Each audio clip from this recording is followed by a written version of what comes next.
Friendly. It's a very informative room. And this room is so dependent on your participation. So if you're brand new with me, if you've never posted a picture in the room, post one today. Let's talk about it. I don't. It can be a picture of your puppy. That's cool. It doesn't matter. But I want to see what you're doing. I want to see what you're thinking. And we'll talk about that a little bit. But first, we check news, guys. Every day I go to news and I make sure that I'm not trading into something that's kind of crazy. And this morning at 8:30 a.m., if you were watching it, there was high impact news, and man, it went all over the place. Same thing yesterday, FOMC. Was it nuts yesterday afternoon? Good morning, Erla. Did anybody watch it? I was off doing other things. I don't even look at the market during FOMC. But the cool thing is I know when news is going to be released. I know when there may be some sort of craziness that I don't want to be a part of. And I make the choice personally. I don't trade into news. I don't do anything a few minutes before. I typically have breakfast before a big news release. And then I wait for the news to settle down. I wait for the market to go back to a normal pace before I try to trade it. I don't want to be caught up in this freight train of emotion that is a news release. So every morning, guys, that's my first routine. Everything that I'm going to talk about today, guys, is the same stuff that I talked about yesterday. So if you are newer with me, I'm looking for new users here, new names. I know there's a couple of you. Baloo, Total Noob. One of these days, you're just going to have to be noob and not total noob, right? Because I've seen that name for a little bit. Guys, there's zero secrets. Zero secrets. I don't want to keep anything from you. I don't want to hold back. I don't want to give you a little and make you pay for more. My goal is to give you everything that you need to be successful with this software. And I'm going to give you all the tools that you need. I'm going to give you the rules that you need to follow. I'm going to give you what it looks like to have your rules met. And I'm going to teach you how to study, guys. All 23 of you in this room, you are my horses, and I will bring you to water. It's going to be up to you whether or not you drink. There we go, Total Noob. That's what I'm talking about, guys. Oh, so cute. I do love a good puppy pic. Nicely done. Gosh, how do you follow that act? Nobody wants to listen to me. They want to see the puppies now. Everything's coming from the trading guide, y'all. They weren't watching you cook. Yeah, I'm sure they weren't. Just like my dog wasn't watching me cook this morning either. Guys, I'm going to go to the glossary of common terms for a couple reasons. The first one is, if you hear something in the room and you're like, man, what's a one-to-one? Guys, there's a lot of stuff here. There's a lot of stuff talking about it. Hey, Jonathan. You have your entry rules on that chart, right? Exactly what you were looking for to get into that trade. So I don't have to sound like a broken record over and over and over and over and over and over and over again. You're talking about momentum. You're talking about a clear path. You're doing all those things that someone that's been in my room for 2 to 3 weeks should be able to do to get the absolute best feedback, right? I'm not even looking at your chart. I'm just asking some questions here. You can't do that to me. There's 25 posts between your last picture and this picture. I can't link them all together. And I don't need 14 pictures for one trade. What I want to see is your trade, your rules. And we're about to talk about that, guys. But first, what we're going to do is we're going to talk about what I teach every morning. Every morning, my main focus, other than annoying Jonathan, is a high probability trend trade. A high probability trend trade, guys. What is a high probability trade? It is a trade that's defined when each indicator on every chart agrees for the rules for the trade. No, you're not annoying me at all, Jonathan. Not at all. But just because I say something once doesn't mean that I won't say it 1,000 times. So until I can mold a little behavior that sets you up for success, I'm going to keep coming after you a little bit. I'll do it with a smile and I'll hug you at the end of the day. But if your goals are really to make money, eventually you're probably going to want to start listening to the things that I'm telling you to make it easy. My goal's easy. For those of you that don't know, I'm not the brightest light bulb in the box. but I'm really good with patterns, and I'm pretty good at teaching patterns, and I've made every mistake that you guys will ever make. So when I'm telling you, hey, you should try this, hey, Zorro, it's because I've tried it every other way and it didn't work, and I'm giving you the path of least resistance. And that's what we're going to do today. And it starts with the high probability trend trade. It starts with being able to recognize advantages, learning to read your indicators. I know you are, Jonathan.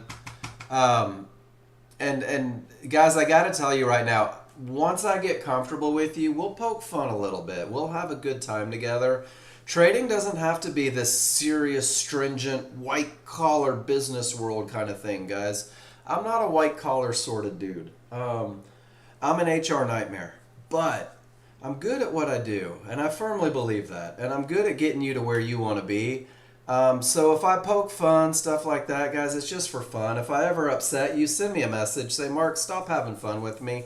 My mind isn't built that way. We're going to talk about this high probability trend trade, guys. This is a trade that typically wins 70 to 80% of the time. Those are pretty good odds. This is a trade where every indicator agrees. This is a trade that's going to teach you to read your indicators, guys. This is a trade that's going to make you a chart reader. And I cannot undersell the importance of becoming a chart reader because it's about 90% of what you do every day. 90% of your day, guys. In a 10-hour day, 9 of those hours are doing abso-freaking-lutely nothing while you wait for advantages to come into play. And then what's cool is the 10% is where you have a statistical advantage. You have a proven advantage. You have an advantage that is based on a pattern that has been researched, that has been practiced, that has been studied, that has been just looked at 1,000 times over and has proven itself to win more than it loses, guys. That's when you enter a trade. And then you're not going to understand if you have those advantages if you start chasing the money before the read. If you start chasing profits before you can read your indicators, you're going to spin your wheels and you're going to find yourself frustrated and taking the same mistakes over and over again. So let's become chart readers, because when you are a chart reader, you're going to understand some pretty cool concepts. You're going to understand where the market is likely to continue. Initially, this becomes, this likely to continue point is your entry for the highest probability trend trade. You're going to understand where the market is likely to go, and you're also going to understand where the market is likely to stop. This is what we call a termination condition, guys. And a termination condition can stop, reverse, bounce, and it can just really ruin your good time. Once you know these 3 key elements, guys, once you're comfortable, good morning, John C., with being a chart reader, the world opens up for you, guys. There are a million opportunities out there, but you've got to know a couple things, and you're going to get those from the high probability trend trade. Because the high probability trend trade is 3 rules, guys. That's it. That's all. 3 rules. I want you to see momentum, clear path, and an entry area, guys. That is 4 words that create a trade. Your brain is going to tell you that that's not enough to be successful. Make some stuff up. That's not enough to be successful. Create some amendments to the rules. Create scenarios. I'm telling you guys right now, once you can recognize momentum and a clear path, you're going to find 100 different ways to make money in the market. Once you can define momentum and a clear path, you're going to be so confident taking trades and understanding where they're likely to go that nothing's going to stop you. But if you forego it, you're going to struggle. So there's 3 rules for the high probability trend trade. Each rule creates one of these advantages in yellow, and it's the accumulation of these 3 advantages that create the high probability trend trade. So for new users in the very beginning, I want you to focus heavily on the idea that you have 2 options. You have rules met, which means that you are taking that entry, that you're getting into the market, that you have a statistical advantage, or rules not met, which means that you're sitting on your hands and you're embracing that 90%. These 3 rules, again, for the sake of simplicity, are going to happen on 2 charts, guys. That's it. Big chart, little chart. Big chart is a broad stroke of a brush. Big chart gives the overall temperature of the market. Big chart tells you what the people that move the market want to have happen. And on one bar, on the big chart, on the large chart, on the slow moving chart, on the broad stroke of a brush chart, one bar will define the direction of the market, one bar will define the momentum in the market, and one bar will let you know if you've reached an area that may be problematic or if you have a clear path. That's second advantage. Your first two rules are met on the most current bar on the large chart. Once those rules are met, guys, we're going to go to rule number 3 on a smaller, faster refinement entry chart. You're going to be able to pinpoint exactly where the market is most likely to continue with that trend, exactly where the least amount of risk is present, exactly where the highest profitability comes from, and you're going to do it by taking an x-ray of that one bar, guys. And on this large chart, you're going to see these tails or these wicks all day long. If you study the high probability trend trade, if you learn these very simple entries, if you commit a couple weeks to it, you're going to pinpoint exactly where the top of that tail is most likely to form and be able to ride your momentum in that clear path down to your targets in a perfect world. So we've only got 2 charts. We've only got 3 rules.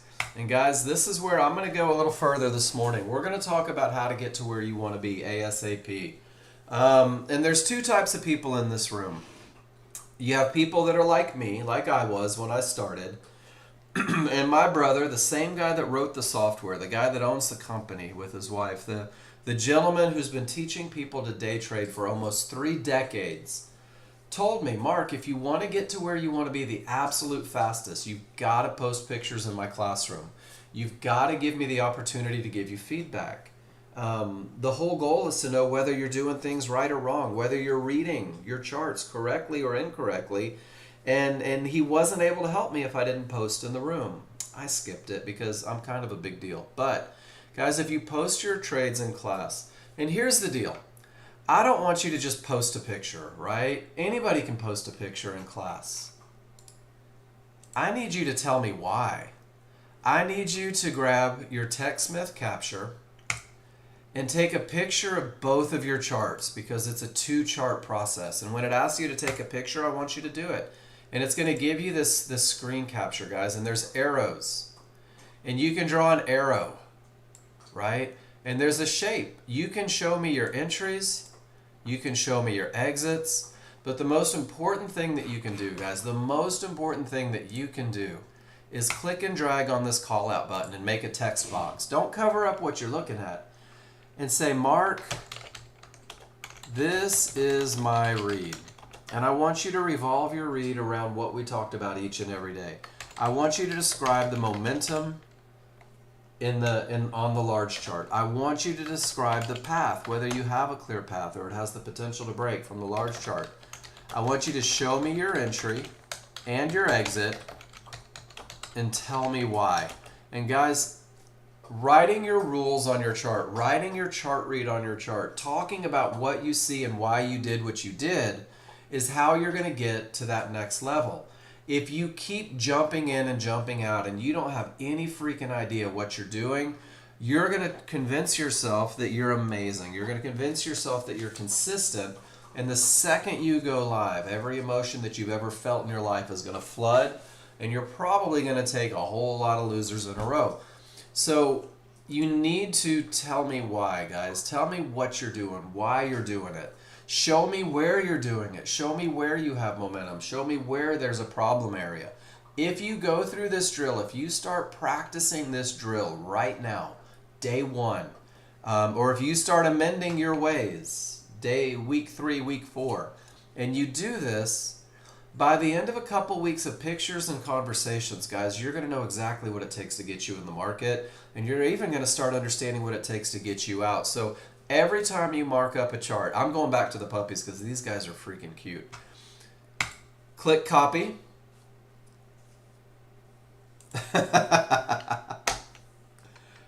And drop it in the room. And say, hey, Mark, I'm going to wait patiently for the review time, and I can't wait to get your feedback. Once you get that feedback, maybe you need to amend something, right? Maybe you need to go back and grab that call out and put... Never point to a dog and say, show me your exit, right? That's the feedback that I got in the room on this picture. So I'm going to save it, and then I'm going to upload it. And this is the screencast. Guys, this is where your picture goes to the cloud. Copy it. If you need to, drop it back in the room. Make sure that your annotations were what they needed to be. And then once you have it, you're going to open up the second part of what the most important thing to do as you become a confident trader, using the spreadsheet that Nexgen provides you, using the spreadsheet that I give you every day in this room, probably 3 or 4 times every day in this room. Guys, I update my spreadsheet every day. You should too. You're going to post a picture in the room. You're going to post a picture in your spreadsheet. So if those puppies are my favorite looks, if they're the reason that I'm going to take a trade, I'm going to drop that picture into my favorite looks. My first tab is my copy of my tracking. Every time I take a trade, win, lose, or draw, it goes in here. Every rule for the high probability trend trade is defined in green. The rules not being met are defined in red. We're creating recognition. We're taking pictures of individual pieces of a trade so that we can catch them as a complete product. This is where you're going to build your trading plan on the third tab. These are your favorite looks. And if you take a rules-based trade and I say, hey, Steve Diego, you absolutely crushed it, it doesn't get any better than that, you should drop it in here because you're developing a trading plan. And then this is where I put a little elbow grease in for you guys. This is the client trades. This is over 350 pictures of you guys being brilliant. 350 pictures of Nexgen users over the last couple years showing me those 3 advantages: taking trades, making money, finding consistency. And guys, this is where, and I'm going to tell you right now, nobody does this because it feels like work. Mark, I got to make money. I don't have time to study. If you go through and you click on every one of these links that I provided you, you're going to start to see the same pattern over and over and over. And when you see the same thing over and over and over, guys, it becomes easy to catch it in the moment. So your trade tracking sheet, guys, this is where the great things happen. But you can't just post pictures in there and leave them alone. You've got to go back and you got to study what you did. So Paul Flowers took a trade yesterday. He annotated his charts. He got his feedback. He went back this morning and he said, hey, let me look at my trades. What worked and what didn't work? And what am I going to focus on? And what am I going to try to avoid? And guys, if you do this every morning, this little study, it takes 3 to 4 minutes. And if you annotate your charts well, it's even easier, right? Because there's no guessing. What was I thinking here? You know exactly what you were thinking here. This little study is going to set you up for the day, guys. It's going to keep you focused on positives and avoiding negatives. It's going to accelerate the learning because you're going through the process of reading charts, of annotating charts, of trying to repeat the same patterns over and over. They're designed to bring you success. And guys, if you go through this, this is the path to getting to where you want to be. Once again, you're my horses. I can't make you drink, but I'm telling you how to get to where you want to be the fastest. We're going to learn the rules for when it's okay to trade. You guys are going to simulate. You're going to practice. You're going to make mistakes, and you're going to be okay making mistakes because you're new. But you got to post those pictures in the room, and we got to have talks about them, because my whole purpose for 15 hours every week is to give you feedback so that we can fix the mistakes you're making, so that you can find the consistency that you wanted, so you can be a day trader just like you told us you wanted to be. We don't want you practicing the wrong trades. People love to get lucky on simulator. Hey Mark, look, I made $1 million on simulator. I'm kind of a big deal. I've got a simulator mansion and a simulator girlfriend, and I drive around in a simulator Corvette. But the reality is, guys, if you're getting lucky on simulator, you're not building the skills that you need to be successful with live money. And it's a short-term victory and typically a long-term failure. So we're going to simplify. We're going to talk about a high probability trend trade. You're going to have to know what looks you're going to commit to, right? You're going to have to know exactly what it looks like when you have momentum. You're going to have to be able to recognize without any indecision what a clear path looks like. And you're going to have to be able to pinpoint your entry area. And once you can do that, and guys, I'm telling you, there's nobody that can't do this within the first couple weeks if they keep it focused. Well, then you're going to take these trades. You're going to take them. You're going to post them. But you've got to learn the looks so that they become easy. That's what photos do. That's what pictures do, guys. 350 pictures. Look at this. This says perfect trend trade short entry. What does it look like? Guys, this is momentum. And that's a clear path. And that's the perfect entry. And this happens to be one that didn't work. Anything that wins 70 to 80% of the time is obligated to lose 20 to 30% of the time. So as you study this trade, what's going to happen is you're going to recognize the patterns. You're going to focus on the process, and you're not going to worry about the results so much, because you know when you follow the rules, you have a trade that's capable of winning more than it's losing. So let's get to work, guys. I'm going to start up my slideshow here. Guys, this is the same slideshow that I use every day. These are the same pictures that I use every day. This is the same language that I use every day. And I do that because the more I say the same thing, the more likely you are to understand these concepts. And everybody hears words differently. Everybody hears concepts differently. Everybody sees things differently. So if I say something and it's not making sense to you, that's okay. I need you to force me to say it differently. I need you to raise your hand in this room. I need you to say, hey, Mark, I know that you're saying this, but I don't get it. Can you clarify? Can you say it a different way for me? And guys, I'm going to tell a quick story before we get going. In my early 20s, I went to a mechanic institute to learn how to work on motorcycles. Been riding motorcycles for years, love motorcycles, didn't know anything about mechanics, didn't know anything about internal combustion. And they made us take this theory class. Before you ever got to touch a wrench, you had to take a theory class. And there's about 60 people in this room. Most of them are ex-convicts, bikers, military, guys that are just using grants that were provided by the state to try and find a job. I'm this 24-year-old wide-eyed kid. And the instructor's talking about camshafts. And he's saying, yeah, the camshaft this, the camshaft lift, the camshaft that. And here's Mark in a sea of Hell's Angels. And I raise my hand. And he's like, yeah, Mr. Novak. And I go, hey, what's a camshaft? And in front of 60 peers, I asked a question that everybody else in the room thought was obvious, that everybody knew. I had no idea what a camshaft was. And I got clarification. Right? Oh, that's what it does. I didn't know if a camshaft was in a 2-stroke or a 4-stroke. I didn't know what it did. I didn't know why they even existed or where you could find them in the engine. But by the end of almost a year in this school, guys, I graduated top of my class. And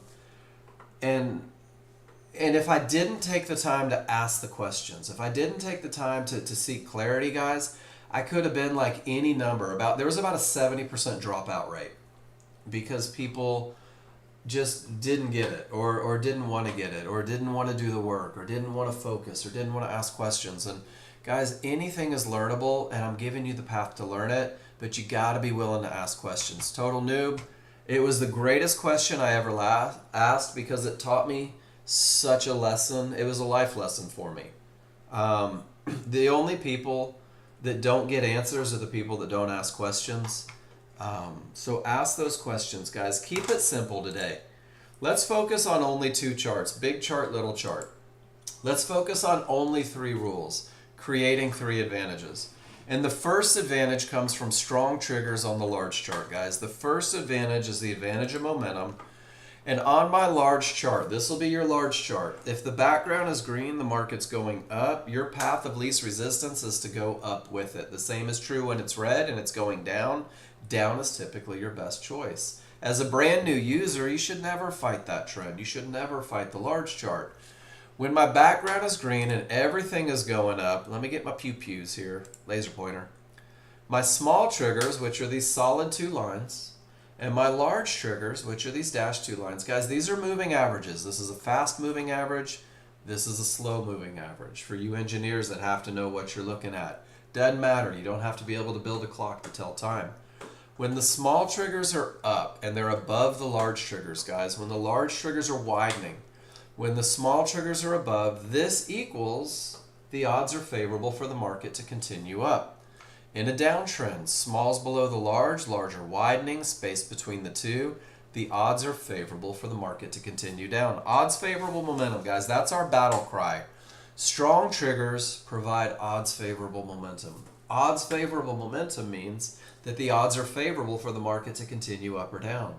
Odds favorable momentum has the potential to break those key areas that could prove to be problematic, and odds favorable momentum can even cover a lot of the mistakes that new users tend to make. There are trading plans that revolve 100% around odds favorable momentum. And that's something that you guys may work yourself into.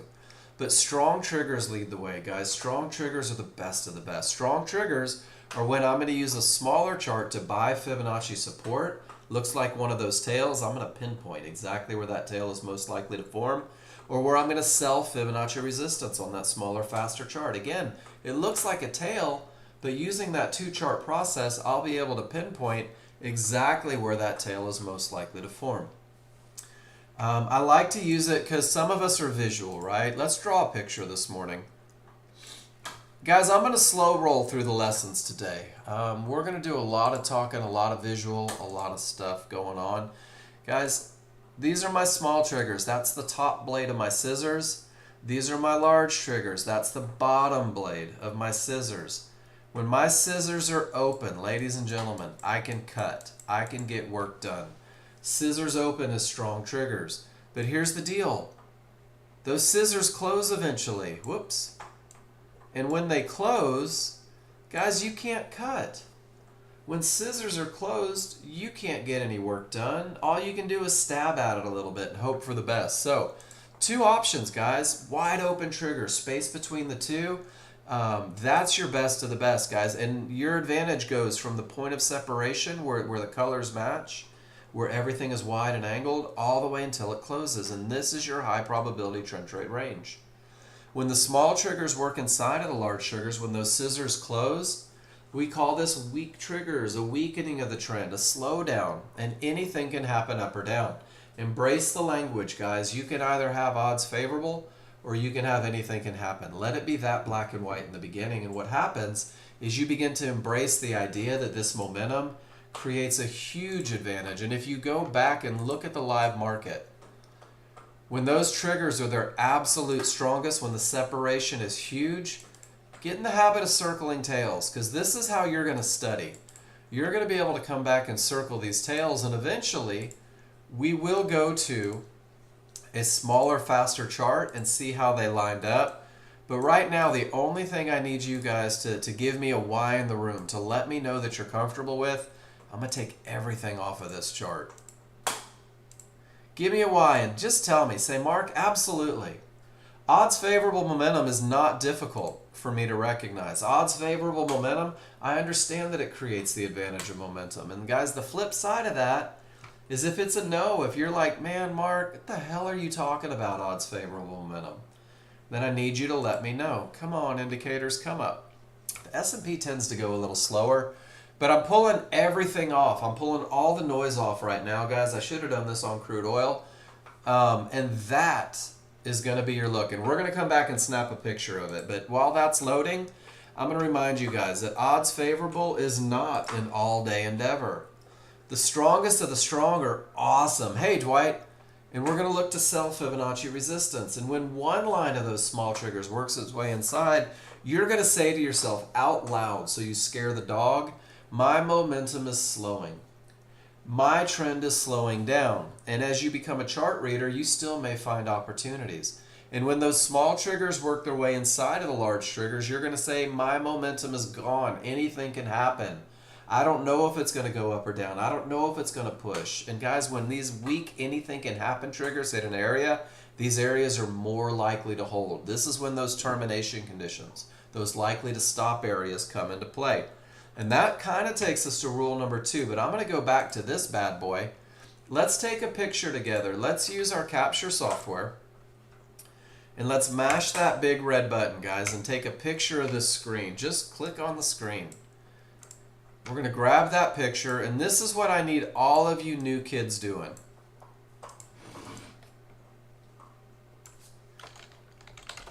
When the small and large are the same color as each other and the background, the space between the two says strong triggers. It's really that easy. What does strong triggers mean, guys? That means momentum. That's rule number one. Let me flip this one around.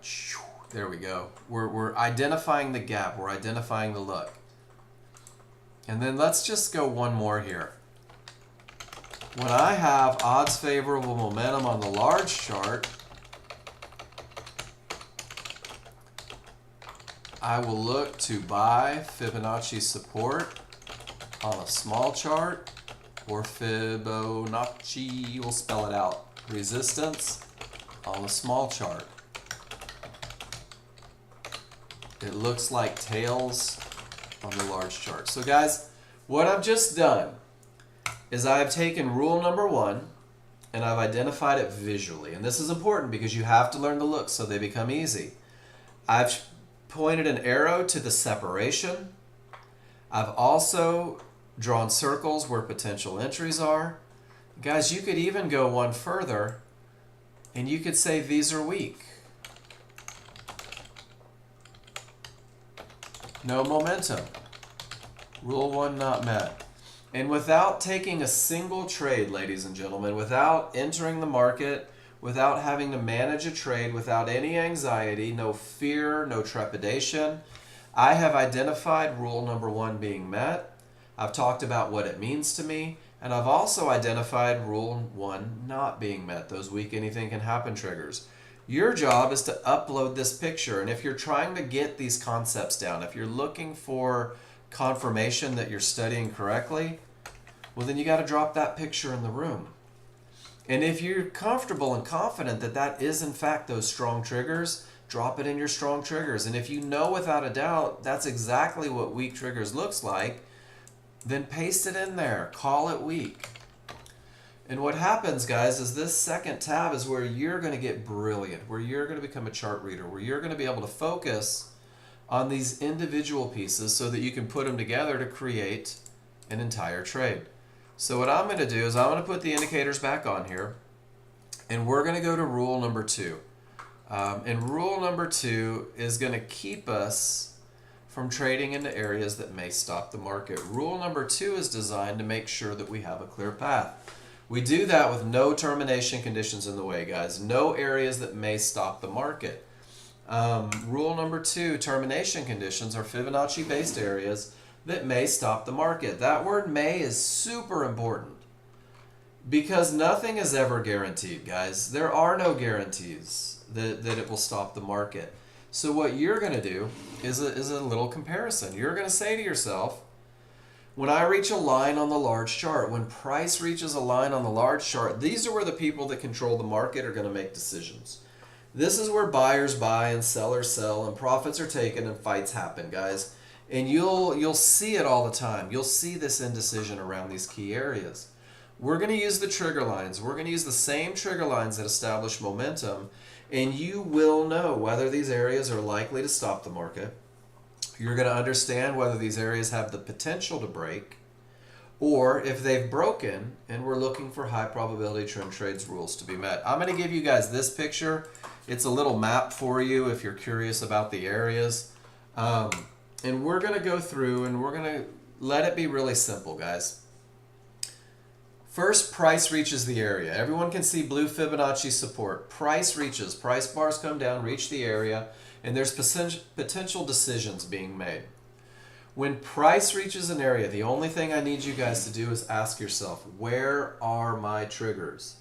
If your triggers remain above Fibonacci support when price reaches the area, if your triggers remain below an area of resistance, then this is a termination condition. That is the textbook.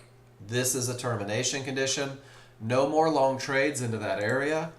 No more short trades into this area. The best thing you can do for yourself is just admit right on day one, I don't know what's going to happen. I don't know if it's going to break. I don't know if it's going to reverse the market. I don't know if there's going to be this colossal fight right at the key area, but my advantage of a clear path is gone, and because it is, I choose to do nothing. And guys, this is the most broken rule of all the rules. So Price reaches an area, triggers remain above support, below resistance. No more trades into that area. I wonder if this is something that happens every day. Price reaches resistance, the triggers don't break. Look at the push down. Price reaches resistance, triggers don't break. Look at the push down. And guys, this set off a fight because it also reached support and the triggers remained above. And what we're doing is we're identifying, without question, areas where the market has the potential to stop.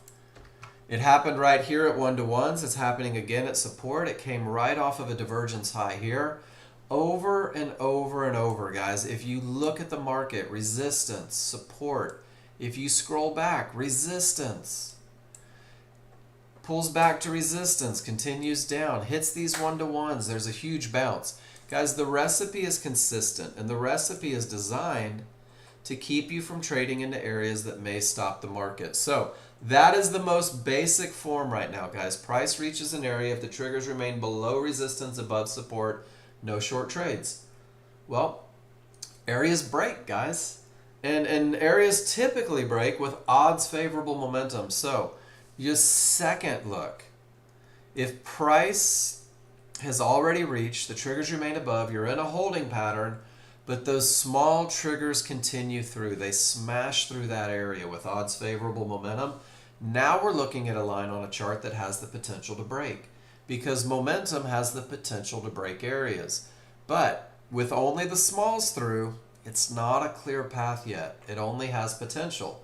In order for an area to be broken, both the small triggers and the large triggers must get to the other side of the area.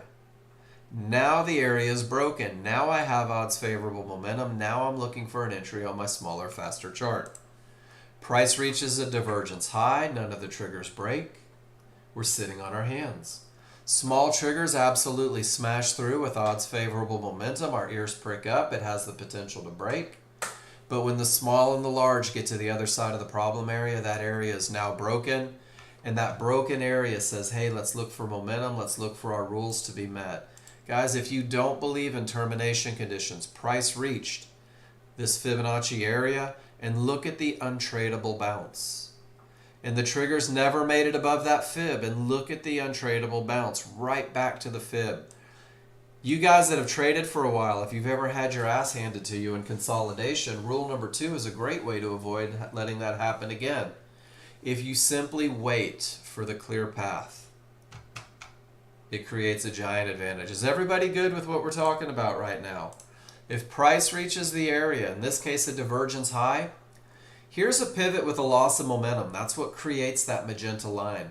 This is not a termination, guys, because price has to reach an area. Price creates that area.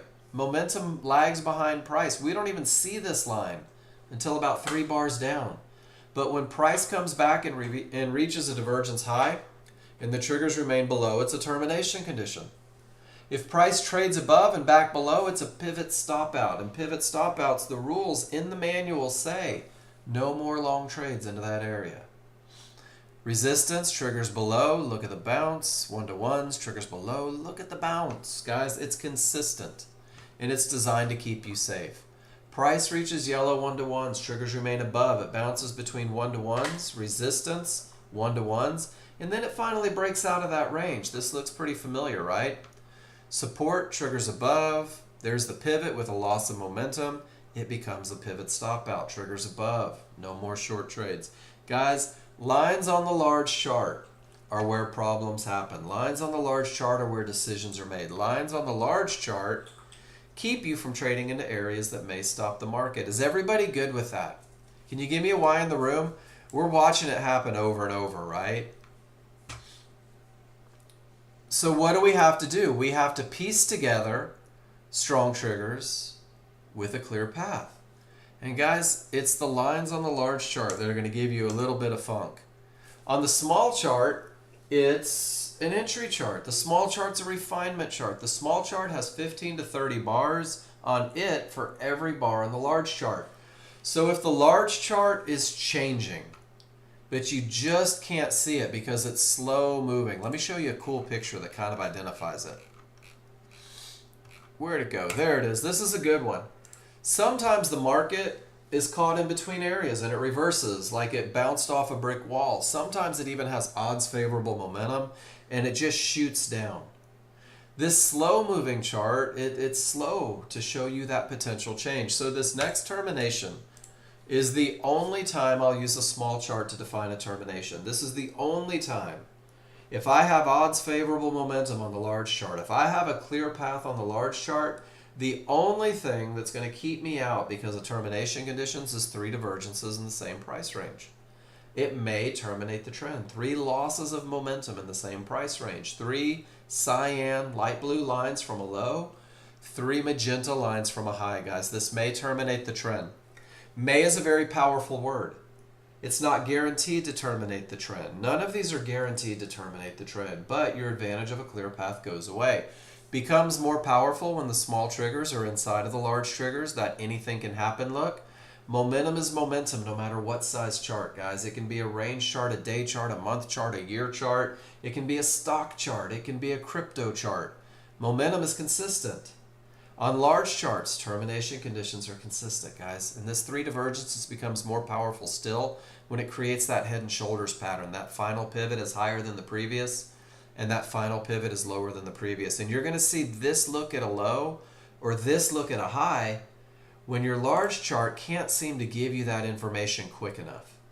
And guys, that is the only time on a smaller, faster chart I'll say to myself, I do not have the advantage of a clear path. So we're at a point right now where we have odds favorable momentum. We have a clear path. Our first 2 rules are met, guys. And now we've got to turn our attention to that smaller chart, that refinement chart, that entry chart. Rule number 3 says that I'm going to use a limit order, and it's not written in here, but I'm going to tell you, we're going to buy or sell a pullback. We're going to take this little shove against everything that's going on the large chart. Let me show this picture. Large chart's the large crowd. No worries, Pete. We're still about 30 minutes out from review. Large chart is going to tell you if you have momentum or not. Large chart's going to let you know if you've reached an area that's problematic or if you have a clear path. So we're going to use that refinement process on the small chart, and we're going to use a limit order, which means that you will literally be able to wait for the market to come back to you. And while the large crowd says up, go, go, go, there's this small crowd that fights everything, guys. And this small crowd is going to give a little shove, a little retracement, a small retracement counter to the underlying trend. We're going to use a limit order to buy or sell that pullback in an area. Fibs, midbands, yellow 1-to-1s. The areas on the large chart could be problematic. The areas on the small chart are where we expect a bounce to enter our best of the best trades. But here's the deal, guys. They have to be inside of triggers. So I want you to start embracing the language, and I want you to get in the habit of writing it on your charts. I'm using a limit order to buy or sell a pullback at an area inside of triggers. And there's 2 trigger looks, guys. So on your large chart, these large triggers, these slow moving averages, price returns to them all freaking day long. Price pulls away, price pulls back to the large triggers. Price pulls away, price pulls back to the large triggers. We know this to be a truth. The same thing happens on the small chart. Price pulls away from the large triggers, it pulls back to the large triggers. So what John Novak has done in all of his wisdom is he has taken the large triggers from the large chart and superimposed them onto the small chart. And what does that mean? And I'm going to go back. I need to add these into my PowerPoint, but I'll give you guys this little thing right here. When the large chart triggers, large triggers, and the small chart large triggers overlap, one on top of the other, like snakes riding piggyback, guys. This is what we call favorable large triggers. This is taking the correction point for the large chart and the correction point for the small chart, and they're in the exact same place. This is the highest advantage that you can have looking for a trade, guys. When they are one on top of the other, that correction point where I expect price to return to, and then I put an area inside, something for it to bounce off of, This is your highest probability. This is your lowest risk. This is your biggest profit. Hey, no worries, Pete. Just be safe. Focus on your driving. I'm going to say the same thing over and over. You can always catch it on YouTube too. Of course, I'm a visual learner, so that's me. Guys, this is your best of the best. This is where you're going to have the least amount of risk. This is where you're going to have the highest profit potential. As the correction points split, right? This is what we call split triggers, guys.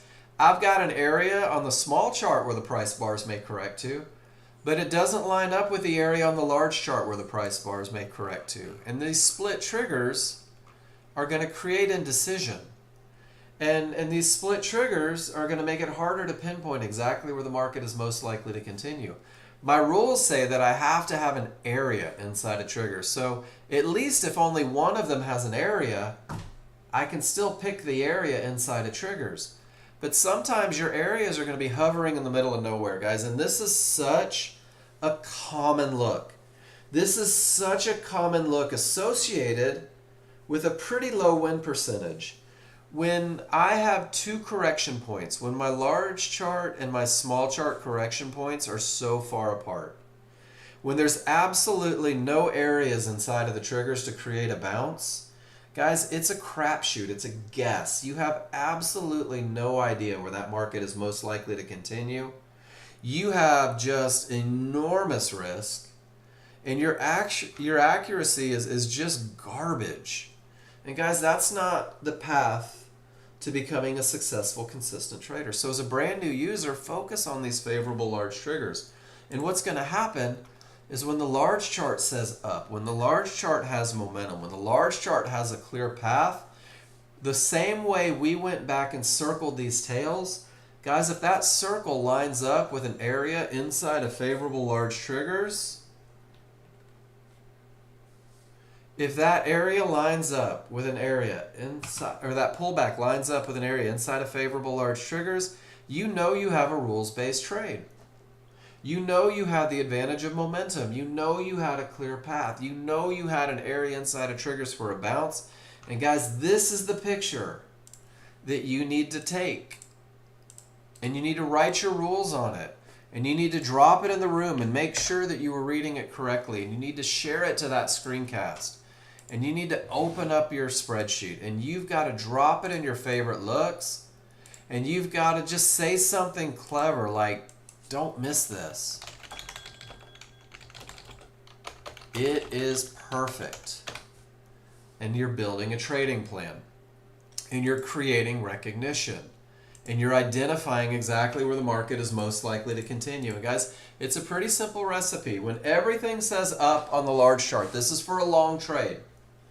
When everything says up, when my rules are met on the large chart, I'm going to wait for a reversal bar. This reversal bar is not the entry for a high probability trend trade. This reversal bar is showing you a loss of momentum on the wrong side of the triggers. This reversal bar is the beginning of the fight. And I see a lot of you guys entering right here as that market just pulls back. So once you get a reversal bar, I want you to refrain from jumping in the market. And I want you to say, you know what? Let me find those favorable large triggers. Let me look for that correction point where I expect those price bars to go to. Put a big circle on them. Put a square on them from the highest line to the lowest line. This is where I expect these price bars to come back to, right in there. But I don't expect a trigger line to create a bounce. So my entry is not where the price impacts the trigger. I want an area. Fibs, mid-bands, yellow 1-to-1s. I want a line on a chart. Fibs, mid-bands, yellow 1-to-1s. And they have to be inside of triggers, guys. And for a long trade, from your highest point of support to your lowest point of support inside of favorable large triggers becomes the point where the market is most likely to continue.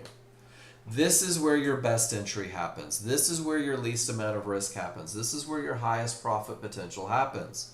Your job as a high probability trend trade user, as you build trust in this methodology, is to activate a limit order a couple ticks above that highest point of support, and then just take your hands off the mouse and see if the small crowd can do their thing. There's no guarantees that they're going to make it. There's no guarantees that it'll win. But this is your entry that typically wins 70 to 80% of the time when the rules are met. So what we're doing is we're developing trust and we're developing awareness of what it looks like when we have this entry. And then the same is true going short. A reversal bar is going to print. And guys, the reversal bar is not my entry. That's the beginning of the fight. I see so many lost trades from entries right here. And then once the reversal bar prints, I'm going to identify my trigger lines because this is where I expect price to come back to. But it's kind of like throwing a tennis ball against a wall, guys. Nobody ever expects that tennis ball to bounce before it hits the wall. Your walls are areas inside of favorable large triggers. In this case, there's only one. There is one mid-band cruising through those triggers. Your limit order goes just below that mid-band. And then you sit, you hope, you wish, you want, you pray that small crowd gets you back to it. These areas outside of the trigger lines, outside of the correction point, guys, those aren't where the market is most likely to continue.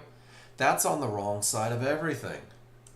This fib, outside of those trigger lines, that's not where the market is most likely to continue. At this point, you've already blown through your correction point.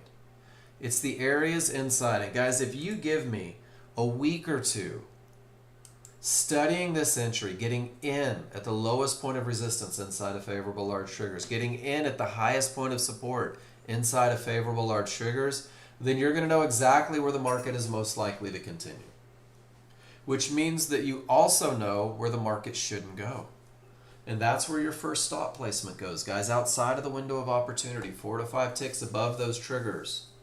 And about 2 to 3 out of every 10 trades, guys, that small crowd's going to smack right into your stop, and you're going to be able to take a smaller loss because you don't hope.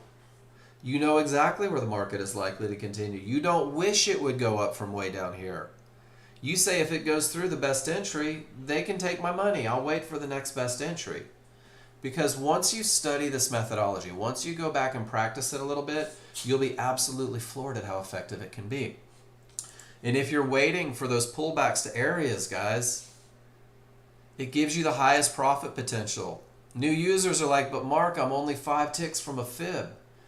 But when you take a pullback to support inside of favorable large triggers, you're 27 ticks from a fib. If you jump in on the reversal bar, the only thing you've done is increase your risk. You haven't guaranteed a winner. If you jump in at the triggers, the only thing you've done is increased your risk. You haven't guaranteed a winner. You've increased your risk and you've decreased the distance to your profit. But when you enter the right entry, guys, you're going to have the lowest amount of risk. You're going to have the biggest pushback. And it's not uncommon to see you guys taking the perfect trades at areas inside of favorable large triggers, even the ones that don't work, and losing $20 or $30 a contract rather than $300 to $400, wishing that this space with nothing to bounce off of would reverse the market. So, guys, that's your high probability trend trade. That's the best of the best. That's your thanks for that, Steve. That is getting into the market. And let's go through one. In this, in the client trade section, guys, I have both a long and a short entry sequence. Let's go through one together. Or you know what? Let's do even better. Let's go to the live chart. And just for grins, guys, let's compare it with a small chart and see if any of those circles gave us an opportunity. What do you say? Is that my small chart? That's my small chart. All right, I'm not trying to brag or anything, but guys, can you give me a Y? Let's go like this. Dun, dun, dun. Can you, Diego's like, yeah, I'll give you a Y, Mark. Absolutely. Let's do this. I don't know why I'm giving you a Y, but here you go, brother. Do I have odds favorable momentum? Absolutely. Separation between the two. Strong, strong, strong. Guys, this is a market that's likely to continue down. I have not reached the yellow 1-to-1s yet, which means yellow 1-to-1s are a target, not a termination condition. But Mark, the triggers reach the yellow 1-to-1s. Who cares? The rules are price reaches the area. With this much momentum, guys, this area has the potential to break. It's not guaranteed, but it certainly has the potential. Just for grins, let's bring that small chart down. And let's wait for a reversal bar. And there it is. And at the time of the reversal bar, guys, my job is to identify the lowest point of the triggers to the highest point of the triggers. Is it just me, or is that a freaking huge range? Let's split up the correction points, guys. It might go to this area. It might go to this area. This is one of the things that happens when the triggers are split. Does everybody see it? Look on the large chart. How different the correction points are. What do my rules say? My rules say that I have to have an area inside of the trigger. So let's look on the small chart. Do you guys see it? There's no fibs, there's no mid bands, there's no yellow 1-to-1s. That one is instantly out of the equation. Does that make sense, everybody? There is absolutely no areas inside of that large trigger. Therefore, my entry cannot come from that large trigger. Is everybody cool with that? This is today's market. I'm not making this up. So let's find areas inside of these triggers. Fibs, mid bands, yellow 1-to-1s. And I'll draw a box right around the line. That's a pretty tiny box, isn't it? I have one area inside of a trigger if I'm going to take a shot at this potential to break area.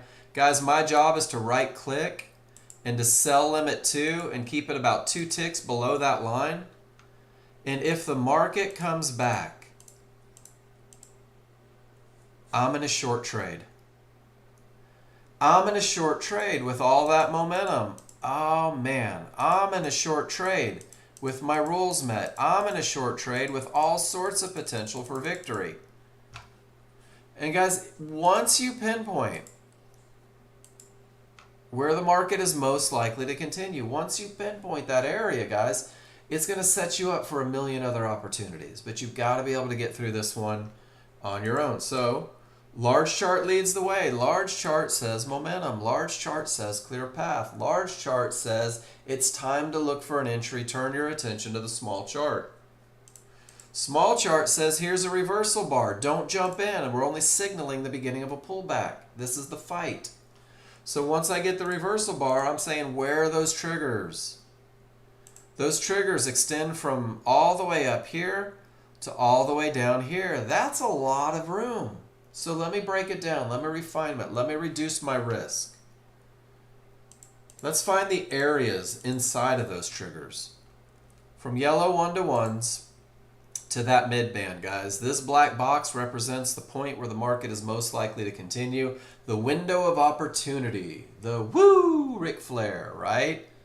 My job, now that I've defined where the market is most likely to continue, is to activate a limit order just above that highest point of support and to sit on my hands and wait and pray that the small crowd gets there. Why am I at the top? I'm at the closest point to price because the large chart is absolutely flying to the upside with nothing in the way. And here's the deal. If it fills me here, I'm cool. If it pulls all the way down to these yellow 1-to-1s, I'm cool. I'm still in the area where the market is most likely to continue. So that's your entry for the high probability trend trade, guys. That's the absolute best of the best. That's the one that sets you up for success. That's the one that teaches you to read your indicators. That's the one that has you speaking to yourself in terms of advantages. And I'm going to give you a checklist for it.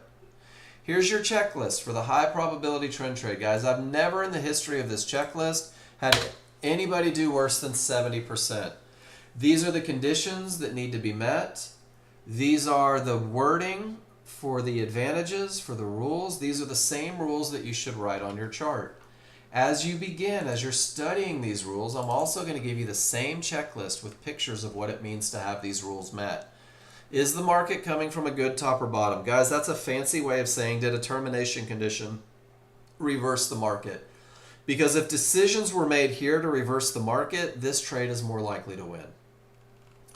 Did I have odds favorable momentum on both charts? Did I have strong triggers up or strong triggers down? Or were they weak triggers? Anything can happen. There's no indecision here once I learn this simple look. Did I have a clear path? Were termination conditions not true on the large chart? That's a termination. That's only the potential to break. That's what a clear path looks like. Look, there's one of those tails.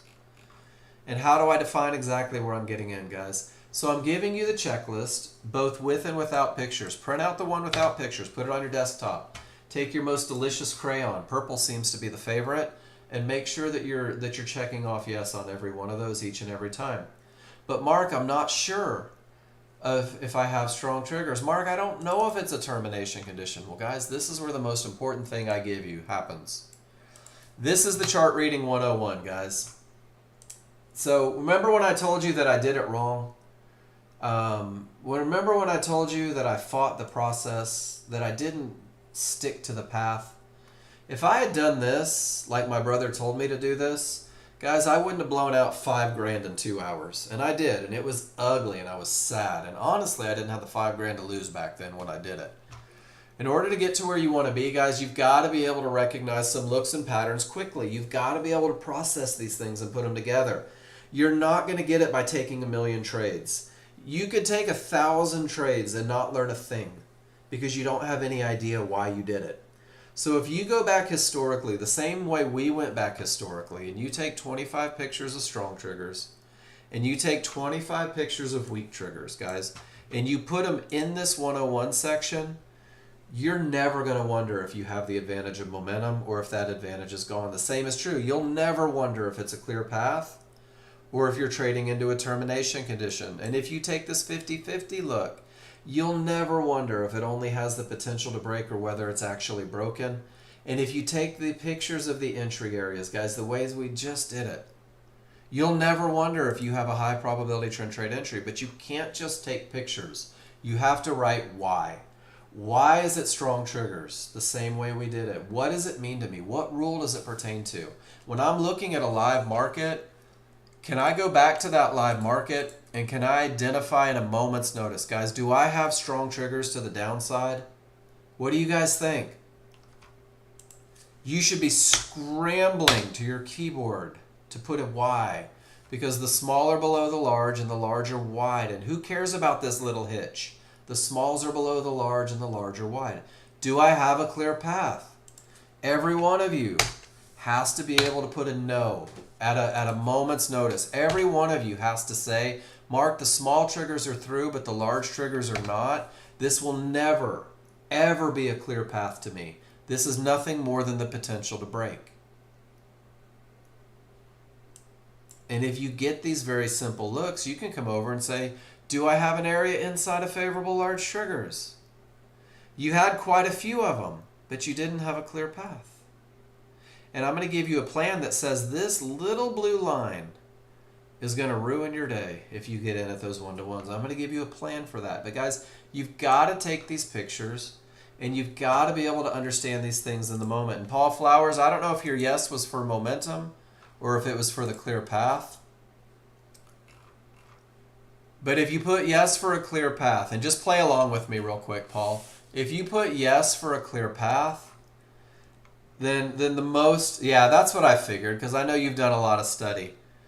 But if I ask that question in the room, guys, some of you are going to answer, right? And some of you are going to say, I don't know. So I'm not going to answer because I'm afraid to be wrong. So Paul Flowers, I'm going to pretend for a second that you said that we had a clear path. And then if you do, the only thing that I can do is say, Paul, let's go back and revisit this lesson. Let's get you a little bit of clarity about what it means to have a clear path. Let's talk about the differences between terminations, potential to break, and breaking. And then what Paul does is he goes, oh my gosh, I came into this lesson thinking that I had a clear path, but after 2 minutes I realize that it's not really a clear path, that maybe that isn't the best of the best, that maybe it's a medium probability trade. It can never be high probability, and I still might find an entry, but I've got to change my approach because it's not the highest probability scenario that I can take. And guys, that's exactly how this classroom works. So take all the pictures of the individuals, talk about what they mean to you, what rules, why they're met, why they're not met, and you're going to piece those together to create trades, and you're going to work them into your plan. And your first plan is being provided to you right now. This is the KISS plan. This is the Keep It Simple Sunshine plan. This is the plan that is a stepping stone in your learning journey, guys. This is the base, the foundation. This is the one that teaches you to read your indicators. You're going to get mad as hell and bored that Mark told you all you can take is a high probability trend trade. Guys, don't let me control your trading. I'll never tell you what to do. But what I will tell you without hesitation is that if you try to be a trader without being a chart reader, you're going to get your ass whipped 38 times a day, and you're going to get mad, and you're going to get angry, and you're going to get dejected, and you're going to be like, oh, this is stupid. I don't even know why I wanted to be a day trader. But if you focus on having these very, very, very simple rules, if you focus on speaking to yourself in terms of advantages, you will be absolutely floored at how brilliant you've become in 30 days. And guys, this is designed to optimize your chances of success with the high probability trend trade. This is designed to create confidence through the memory of success. This is designed to turn you into a chart reader. This is designed to open the door for you to find more trades. And through simulation, you gotta practice. Through study, you gotta go back and find them. Through class participation, class feedback, guys, you can't sit in the rafters hoping somebody asks you to dance.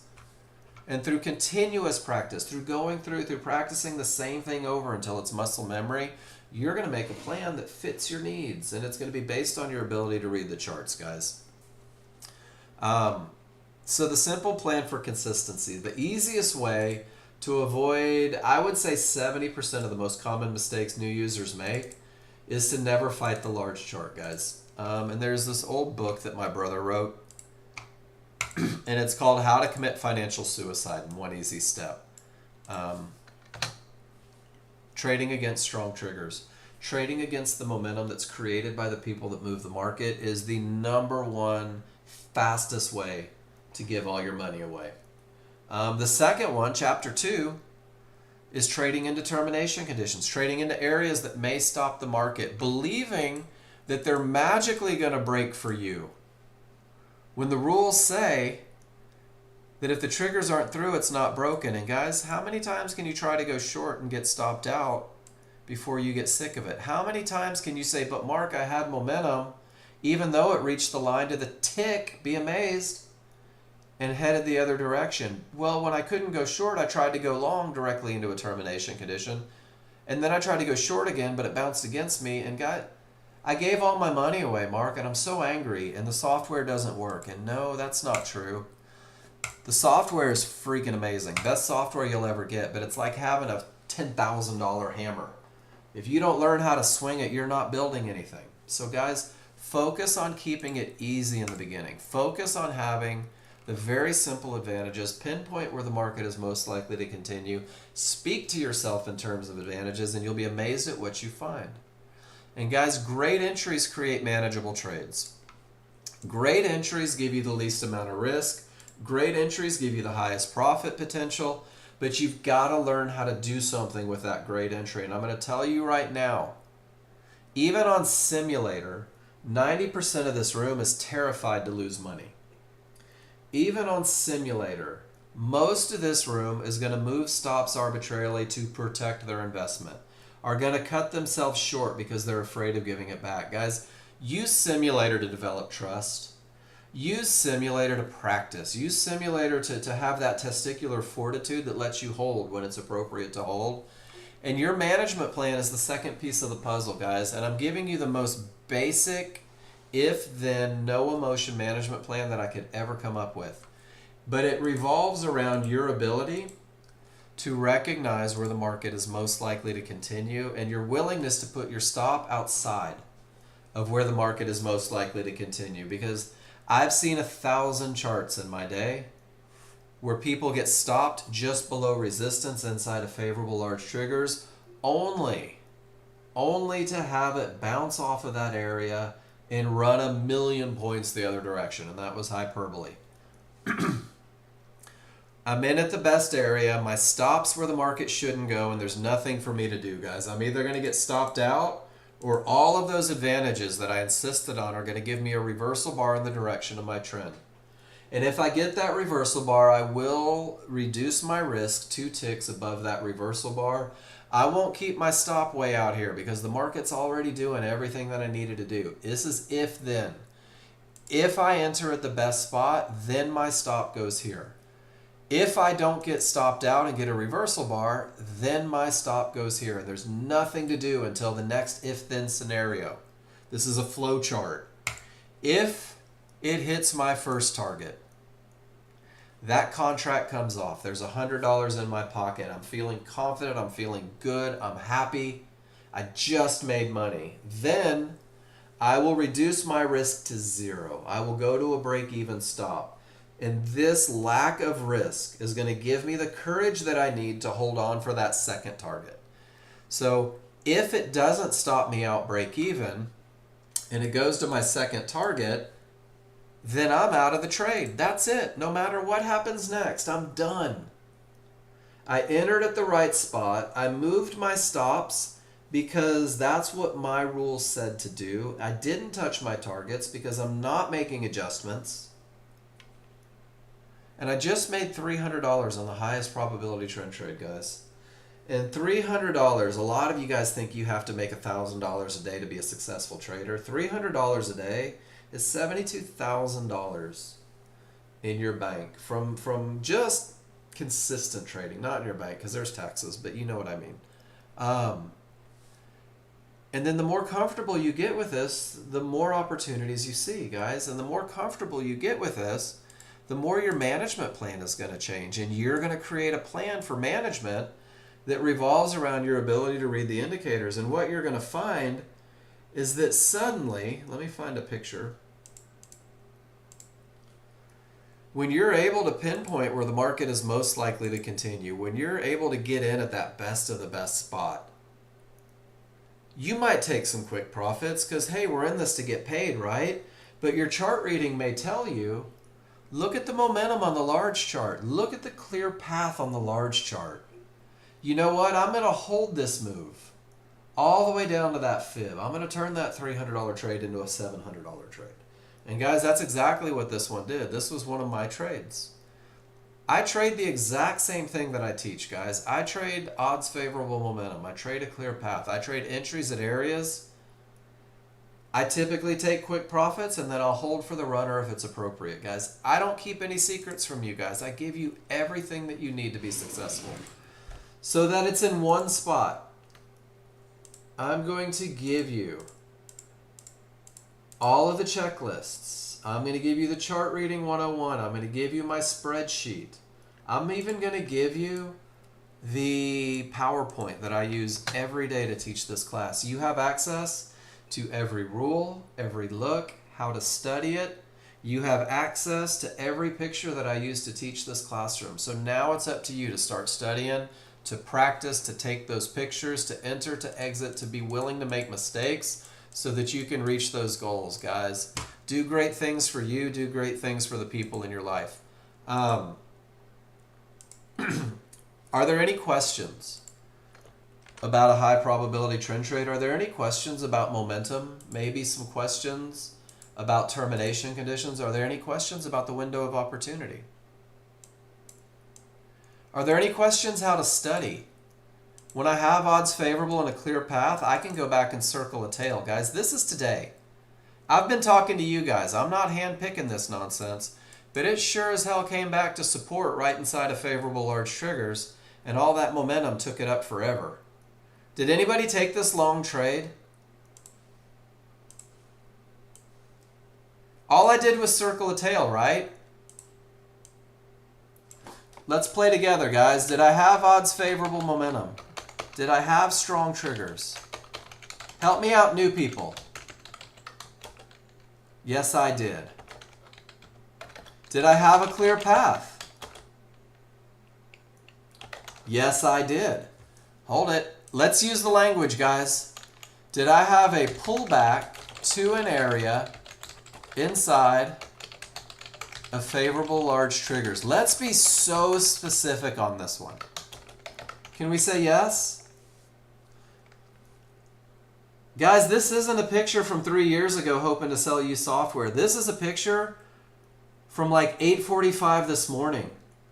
This is what I teach every day. Notice that it didn't go beyond the correction point. Your stop kept you safe, guys. And if you were in at 78.10, 78.12, there was no reason to get out until over $300 later. One divergence doesn't scare me at all, does it? Hell no. It takes 3 divergences to get me out of that trade, to keep me from getting into that trade.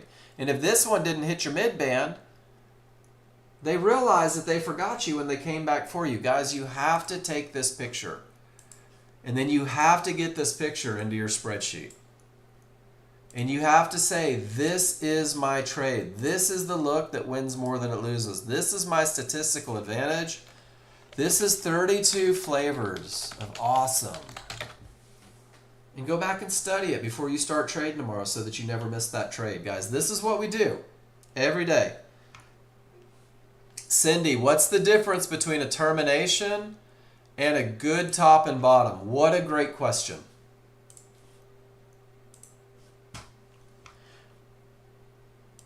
I wrote a song about it. You ready?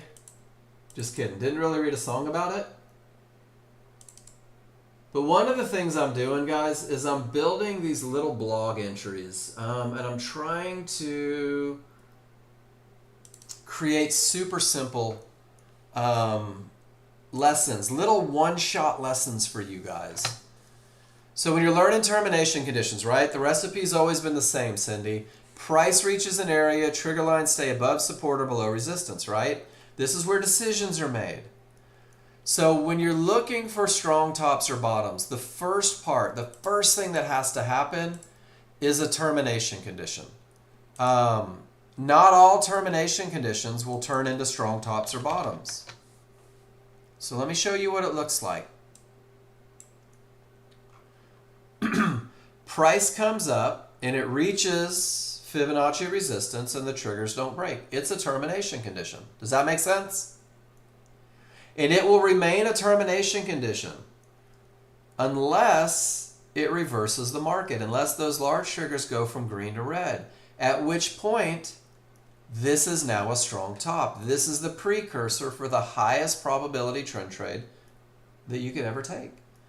No triggers through. That's the key to a strong top or bottom. No triggers through reverses the market. If the triggers get through, we're not going to call it a strong top or bottom. It means that they had enough push that there might be some people that want to keep that market going down. So first price reaches the area, the triggers remain above. Cindy, it's a termination condition. Everybody in the room, it's a termination condition. It is not a strong bottom until the reversal. Does that make sense? I put that in there for you. Steal that, guys. Steal all these little lessons that I throw in here for you. So if we go to the market, this is a termination condition. If it never reverses the market, it will live its life as a termination condition until it breaks. This was a termination condition. When it reversed the market, this became a strong bottom. This strong bottom gave me the rules met for one of the most kick-ass trades you're ever going to see. Pretty cool, right? Guys, there's some terminology to learn. There's some language to learn. So, is this a strong top? Let's go through what we just talked about. The market reversed. It pushed down. What do you think, guys? Is it a strong top? Steve Diego says no. I'm inclined to agree with Steve Diego. There's no fibs. It's a turn from nowhere. It's just a pivot. Adriana, all it is a pivot. The market went up, the market went down.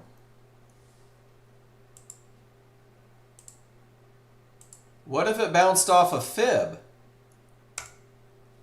Then it would be a strong top. But Adriana, since it didn't reach an area, sometimes I'm suspicious that that's where those buyers might be trying to get to. And this is one of the things that strong tops and bottoms do for us, guys, is when I have an area that reverses the market, that market's more likely. Decisions were made by the people in control to reverse, to push. When the market turns from nowhere, comes back to that mid-band, comes back to support, there's a good chance that those buyers are still trying to get to 79.12. They know where these areas are, guys. They know exactly where these areas are. That's why they bounce off of them. And when I get a pivot from nowhere, when it's not a strong top or bottom, there's a very real possibility that they're going to continue up to the next key area. This is a pattern that you guys can begin to recognize. This is a pattern that keeps you from trying that potential to break trade here, those 50-50s. Because the pattern is, let's go see if we can find it. Let's find a good textbook example. The market's been bouncing off of fibs, so there's not a lot of bad tops and bottoms. And of course, I'm not going to get the best one here, because then we'd have to teach a class, right? Bad bottom comes back to the mid-band, indecision, heads up. There's really not a good example. Dang it. Bad bottom, mid-band's more likely to hold. That was kind of fruitless there. So I'm gonna leave my circle or my square up there. It's 10-12. I'm gonna go take a break. Let's see if the sellers are gonna take over at resistance with the triggers down, or if the buyers are gonna continue their quest for the fib. I don't know. All I know is that I don't have a short trade and I don't have a long trade, and I have to be patient for a minute. Guys, I'll be back in 5 minutes. Go stretch your legs. See you in a minute.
I'm done. I feel good. I had a break. Let's get back at it. So I want to ask, and man, I know that you don't want to answer me. If you're brand new, I'm looking for some names in here. Tooth Plumber. I love your name. Total Noob. Talk to me. Who else? Where's Baloo? Where's my other folks in here? Are you guys starting to recognize that we're not the only ones that see these blue lines? Are you starting to recognize that even with odds favorable momentum, when price reaches those areas, I'm telling you guys right now,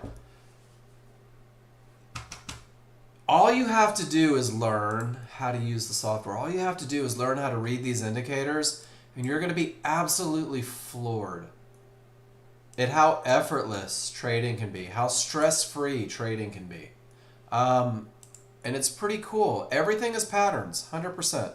So what I'm going to do now, guys, my first hour every day is going through and it is looking at the rules and talking about the rules and giving you guys this foundation how to study. I'm going to come back and I'm going to scroll up to the very top. That's what I'm doing right here. And I'm going to start clicking on the pictures that you guys have dropped in. And I'm going to remind you guys respectfully, and I'm going to say that word respectfully, slow and distinct. If you're not telling me why, if you're not taking the time to annotate a chart, if you're not taking the time to say this is why I did what I did, guys, I'm going to read your chart quickly. I'm going to tell you what I saw, and I'm going to move on. You have to put yourself in a position to learn. I'll talk about the advantages that I see, but if I don't have rules for your entry and you don't tell me why you took your entry, then guys, all we're doing is we're just playing grandma's fridge, right? Post it up on grandma's fridge and hope for the best. And that's kind of what we want to avoid.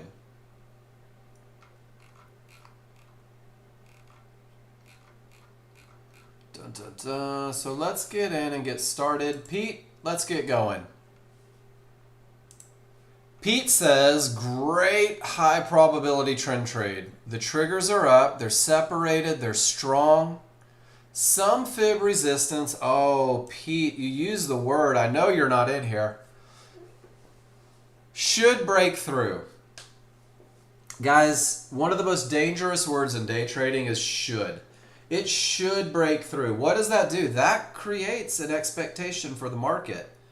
Pete, when you say it should break through, what you're saying is that I'm confident this trade is going to do exactly what I want it to do and not what the market wants it to do, right? I want you to see those strong triggers that should break through. And then just for grins, and this is a great lesson, those strong triggers should have broke through, right? I know this is for everybody. Maybe those strong triggers should have broke through. Those strong triggers, right? So what we're doing is we're using language. And Pete, I'm a English lit nerd. I really am. I went to school for it. So I like to use the word, this area right here has the potential to break because of the strong triggers. And then pull back just above the mid band inside of the triggers. Rode it all the way up to 61. Beautiful. Taking advantage of the momentum, the potential to break, the pull back to the mid band. That's a nice grab because this wasn't a pretty setup. And then trusting momentum to get you to the next area. I love it. I love everything about it. Is it the perfect entry? No. But guys, I'm telling you, momentum pushes a market. And then on this one right here, I know you didn't want me to see it, Pete, but I see it anyway because I see everything. 3 divergences in the same price range just absolutely strip you of your advantage. And your small chart told you that this one's low probability, and you still managed with the momentum to capitalize, and you got out at such a beautiful spot. Nicely done, Pete. And guys, remember, when I come and I say, hey, should, stuff like that, I'm doing it to get your mind right, right?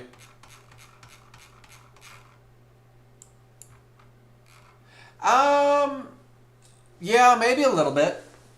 Maybe a little bit. So this was a jump in momentum trade, odds favor momentum, strong and clear path. And then Pete, let me show you something awesome about having a plan. When these jump in momentum trades die, loss of momentum, you get paid from here to here, right? And then when they die, do you notice how that's a high probability trend trade? That's every rule met that you could ever hope for in a million years, which is why you were able to hold it, right? You're like, wait a minute, that's just a trend trade. That's awesome. I love it. Here's the thing, and I say this a lot, Pete, and I love everything that you did here. I'm not going to lie. How amazing would it be to jump in here, whatever, you're jumping in, you've got momentum, I like it, totally cool, and to say, you know what, if price starts getting to the wrong side of these small triggers, the momentum's going away. I'm going to take an exit. I'm going to get paid. Because most momentum trades that fail, when the large chart looks like this, they very often turn into high probability trend trades. And this is the cool thing. And let me grab an arrow, and I'm going to make it the color of money. If you got paid from here to here, ooh, that's hard to see. Money's hard to see. There, nope, that's even worse. All right, I'm going to make it the color of the 80s. If you got paid from here to here, right? Say, I know it's just momentum. It's not a high probability trade. All I'm doing is hoping this thing continues up. And then you got paid from here to here, and this was brilliant. My friend, you double dipped in this entire range. You got paid twice at the same price. And this is kind of that next step, guys. When you really get in tune with your chart reads, when you have a reason to enter and a reason to exit, you're just going to accidentally make more money. And I'll tell you what, it feels good when you get double paid right here. Great hold, though, because your stop had to be where the market shouldn't go. That's the only way that this trade works for you, with that hold. And it's just beautiful. I love everything about it, Pete. Really great work on that. And guys, remember, just because it's Pete's chart, you can ask a question about it if you have a question. Don't be shy. And then I'm going to go up and let's see.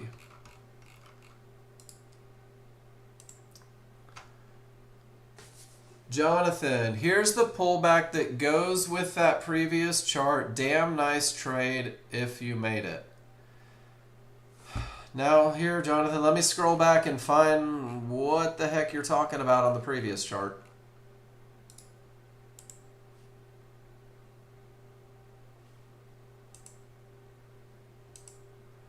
Those look totally different.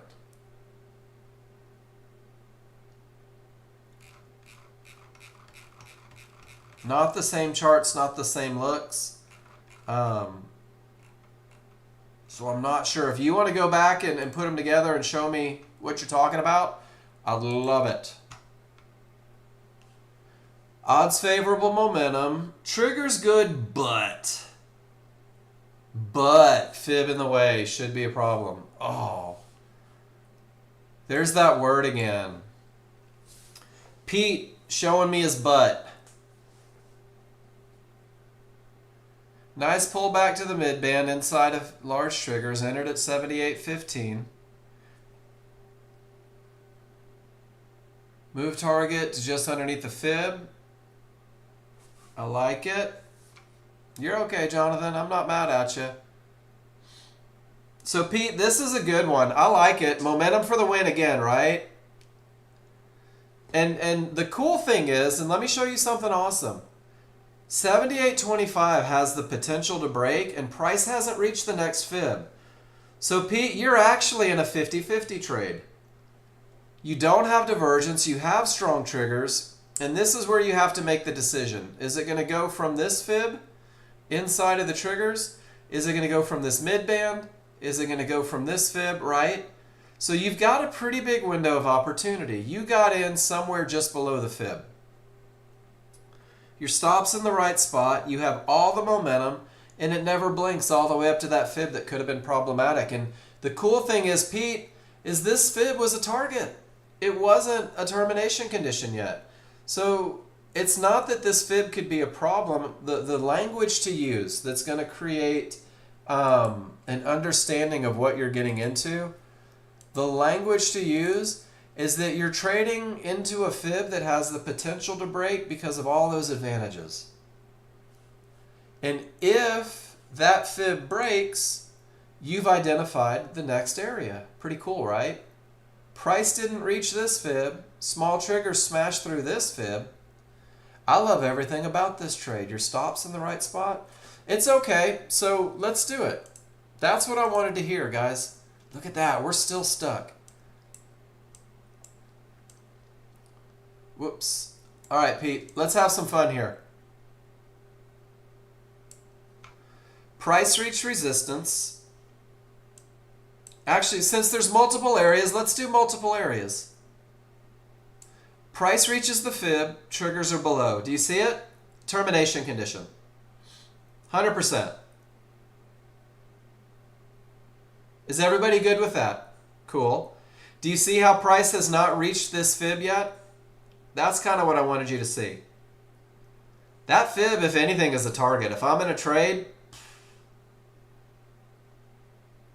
until, boom, price reaches the fib, triggers below, now I can call it a termination condition. And the market continues up. And now my smalls are above this fib, larger below. This fib has the potential to break with momentum, but my small triggers haven't cleared this resistance yet. And Pete, you guys will see this a lot, where you'll say, oh, my smalls got above the fib, and you'll pull this one out of the equation, when now this one is behaving as a termination. And when the fibs are stacked, you pretty much get a pretty good range where there's nothing to do. Now the smalls are above, right? And the large are below. So in the moment right now, I have two areas with the potential to break, but aren't broken yet because the large triggers aren't on the other side. But with a great bottom, Pete, with all this momentum, these areas are more likely to break than if this were coming from the middle of nowhere. They continue up. This area is broken. This area is now in the rear view mirror, and this is the only one that hasn't broken yet. See how the large triggers got above, but they're still not quite through this one? This is like the whole life cycle when you've got stacked areas like this. And now we're totally clear path, 100%. Nothing in the way. Price didn't reach anything. Triggers cleared everything. This is about the sexiest look you could ever have. Odds favorable momentum and nothing in the way. And it's probably not a coincidence that a lot of you guys took a pullback directly to support inside of favorable large triggers with all of those rules met and just rode that train all the way to the next area. And if you exited right at this fib, guys, no worries. What a beautiful trade. Does that make sense, Pete? Does that help a little bit? Sometimes talking through it, I think, and going through it and kind of bar by bar at it, I love doing that because I think it creates a huge advantage for you guys without the pressure of being in a trade. Good stuff. I keep going back to the puppy dogs. All right, Miss Jen. Strong bottom, odds favorable, clear path. I think this was your area inside of favorable large triggers. And then Jen got out at the fib. And I'm going to tell you guys right now, it's not a coincidence that everything that I just said, Jen did. Because Jen practices. Which means that every one of you can do this too. You just got to learn these couple looks, right? And the real thing is you've got to become so comfortable with this look that there is no way on God's green earth you're going to miss this entry. And you will never second guess it. And you will ride that wave of giddy up all the way to the upside. Jen, I love everything about this trade. I'm going to steal it. I'm going to open up my spreadsheet and I'm going to put you in the Client Trade Hall of Fame. Because I want people to come back and study your trade. Because this is how you make money as a brand new user.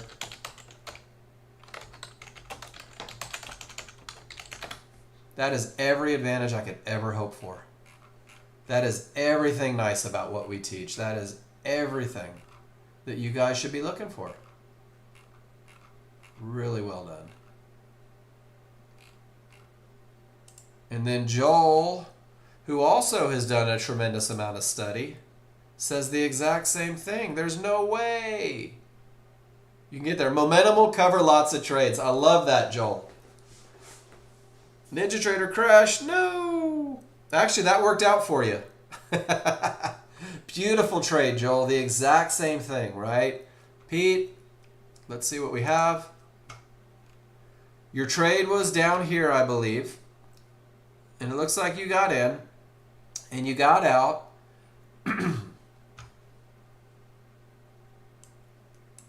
And then Pete, I don't know, it might be a good entry. Is it your rules met? Are your rules met for the entry, Pete? Let's ask ourselves that question instead of is it good? No. So then is it your trade today? And I'm going to say today. Because Pete, as quick as you're getting all this, that might be your entry next month, right? So today, Pete, it doesn't fit your rules. And the fact that you stayed out is outstanding because you're developing discipline and patience. And I love, love, love seeing these pictures. And that was crude oil, right? Coming off of 78.78. Just for grins, what did it do off of 78.78?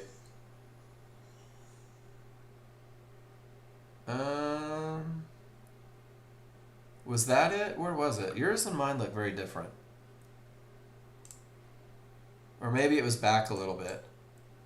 It was right here, huh? And it bounced, didn't it? And it did go up. Arrgh! And it's making you second guess your rules. And then it cratered. So you don't know, right? And eventually, Pete, you might take a reversal bar.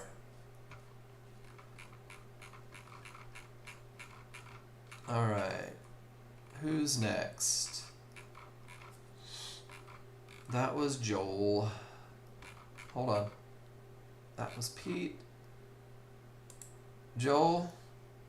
Odds favorable, clear path, perfect entry. And see how that's a little outside of the triggers?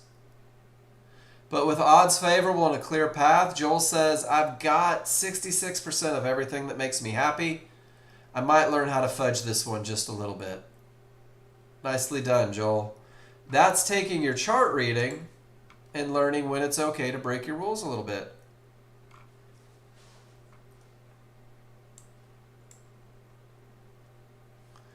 All right, Cheetah. No clear path, but momentum.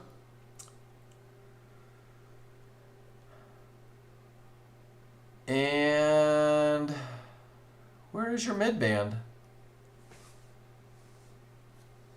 Cheetah, did you recognize that your midband is all the way down here? And I'm also curious if you recognized that you have a range chart set up on a 5-1 chart.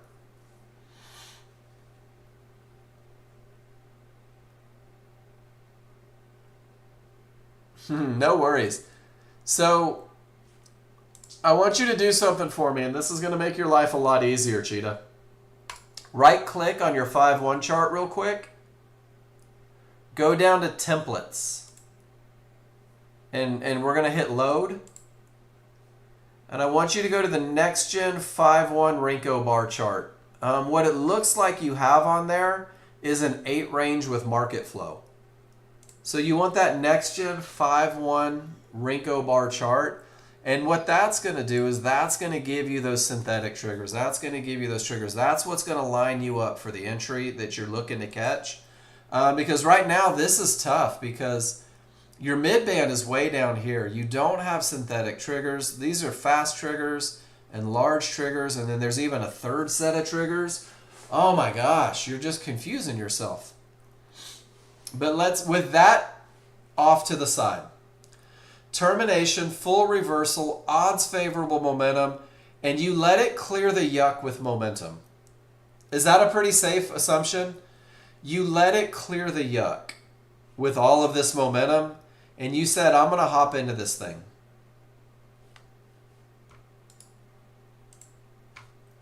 Much better. There you go. Much better.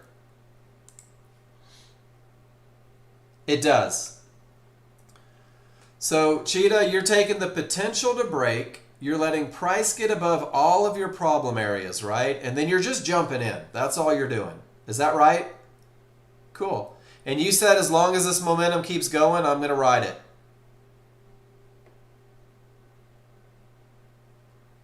I have zero issues with this one because you recognize momentum. You understood that there were problems. You wait to get to the other side of them. And then you just jump in on that wave of momentum and you say, as long as it's going up, I'm going up with it. Cheetah, not a high probability trend trade. Great patience. And way to take advantage of momentum. Momentum for the win. If I had a nickel for every time I could say that in this classroom. Momentum for the win. Momentum for the win. Great job.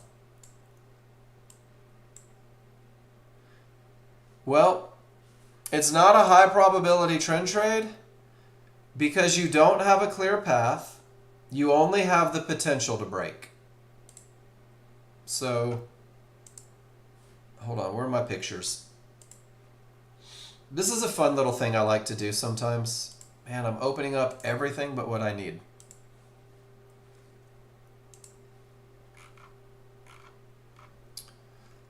Let me find my picture of my rules here. Here we go. So check it out. Whoops. You had momentum without a doubt, right? Very, very solid momentum. I love it. You didn't have a clear path because it only had the potential to break. And that right there excludes it 100% from ever being a high probability trend trade. It instantly goes to that medium probability trend trade scenario. And if it's a medium probability trend trade, well then you still need a pullback to an area inside of triggers, and you really didn't have that either. So what you have is a momentum trade. Does that make sense? And I don't have any idea how often a momentum trade wins. I don't have the historical data to tell you what your odds of success are. But you better have a management plan that says if I lose that momentum, perhaps I shouldn't stay in the trade. And then I'll wait and we'll see. We saw it earlier on one of Pete's charts. When momentum seems to die, it very often, when this chart looks great, turns into one of those high probability trend trades. All right. 23.35, 23.35. 7.35.7. So your first trade is a 50-50, not from areas inside. Don't even have the triggers the same. That's a rough trade. And then when you let it start to break, you get to the other side. And the momentum trade loses momentum, but you hold it and it turns into that trend trade. There it is again, guys. We see it all the time. Momentum trade fails. If you choose not to exit, stops in the right spot. And then why would you exit here?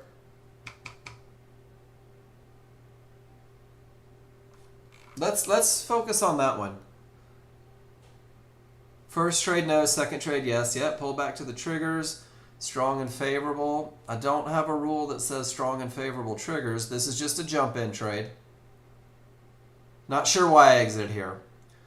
So, Jonathan, are you with me? This is one of those cool lessons. And this is a pattern that's repeating in your life. And guys, this is a great lesson. So, Cheetah, pay attention to this one too, because it goes into that. If you're going to jump in with momentum, it's screaming on the left side of these small triggers. That's your loss of momentum. That's a potential exit, depending on your plan. When the large chart looks like this, when this momentum fails very often, you get a trend trade. That's exactly what happened. And then here we're on the left side of those small triggers again.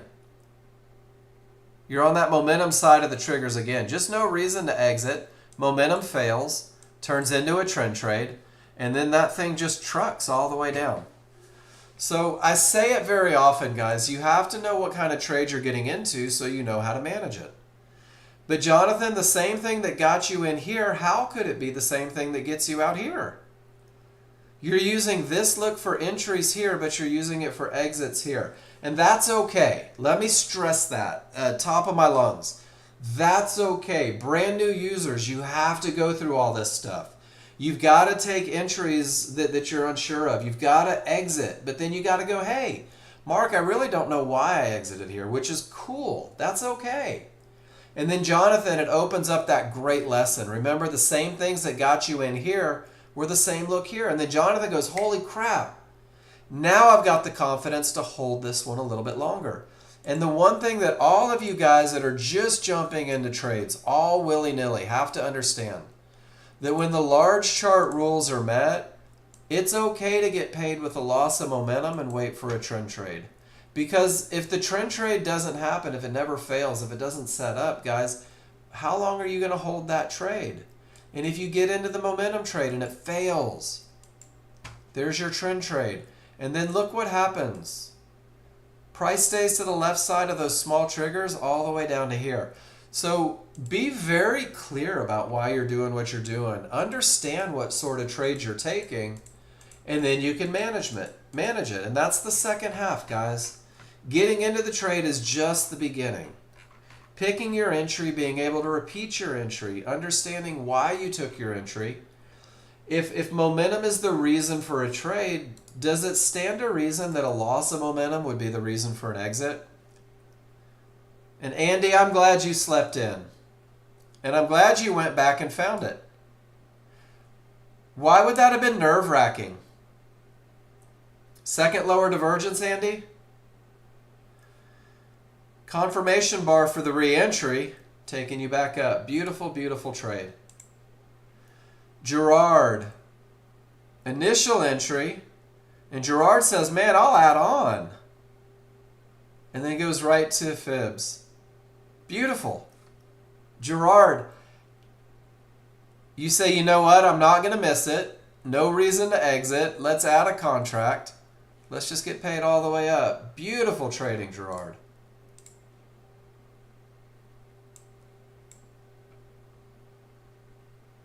It's in the rules, right? Still in that window of opportunity. Take your time, Jonathan. Still in the window of opportunity, still at support. All the rules still met, Andy. No reason to panic, especially when the large chart looks like this.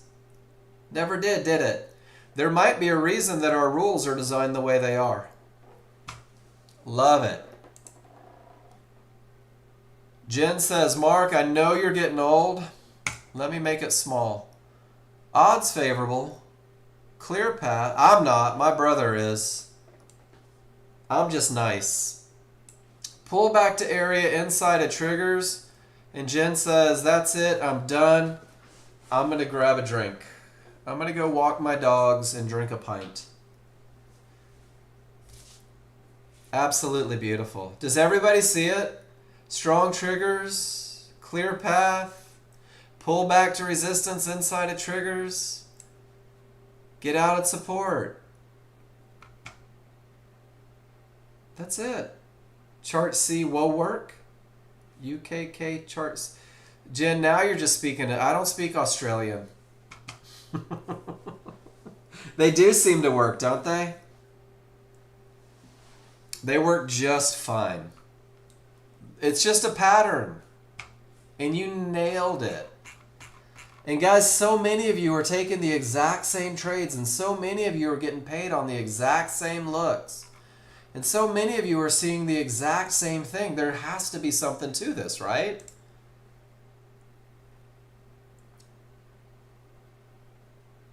So, Paul, great question.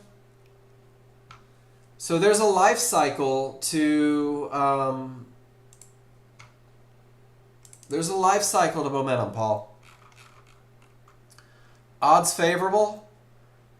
With one trigger in, it is definitely a slowing of the trend. It's not odds favorable, but there may still be advantages. And then it goes down to anything can happen. So your picture is at that slowing of momentum, but it's definitely not gone yet. So you do have momentum, not odds favorable.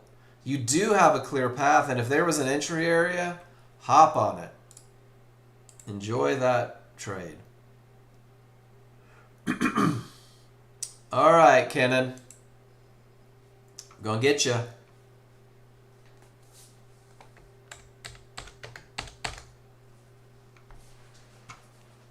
We're gonna do two things, Kenan.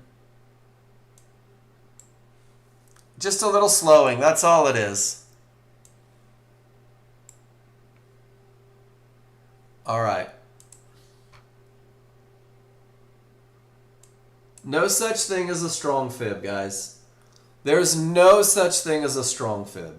It's just a fib, that's all it is.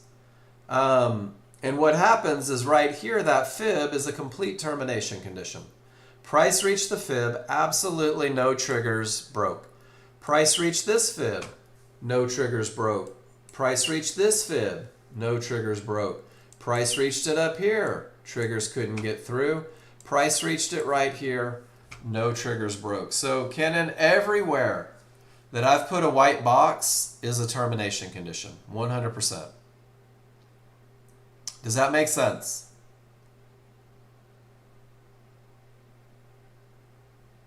Because that seems to be the lesson, right? And here's the cool thing, is I can go like this, and you could not even worry about all that stuff that happened behind you. Let's see if this will blow up a little bit for us. And we're getting everything that we need on the most current bar. Are you with me in here? If not, this is a lesson for everybody. Strong triggers, odds favorable, momentum down. 100% agree with that. That's a yes. That is an absolutely smalls below the large. There's no question, can't refute it.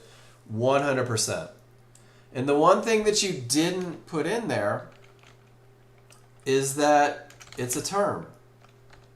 That rule 2 is not met. So you don't have a clear path. Are you with me so far, everybody? Odds favorable. No clear path. We don't know if this area is going to hold or break.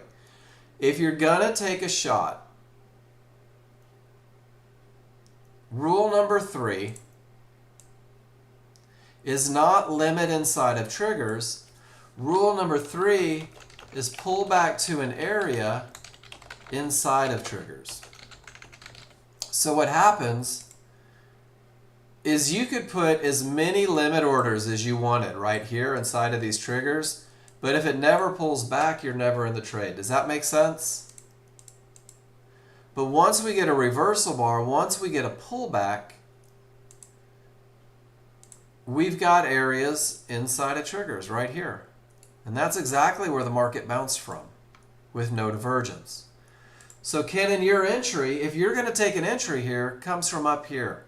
If you're willing to trade into a termination condition, no divergence gives you a better chance of success. Tiny little window of opportunity gives you a better chance of success. This is gold. Gold's a temperamental bitch. I don't trade gold because it overruns a lot. But from 37 to 35 is $200 worth of profit. From, you're in at 37.6. That's weird why you're printing up there. And you're out at 35.6. So you're in at the window. But this is showing over here. That's weird. You're in beyond all the correction points with everything down, and you get out at the fib. The only thing I might say is, how did you know that these were going to stop it? How did you pick the high tick?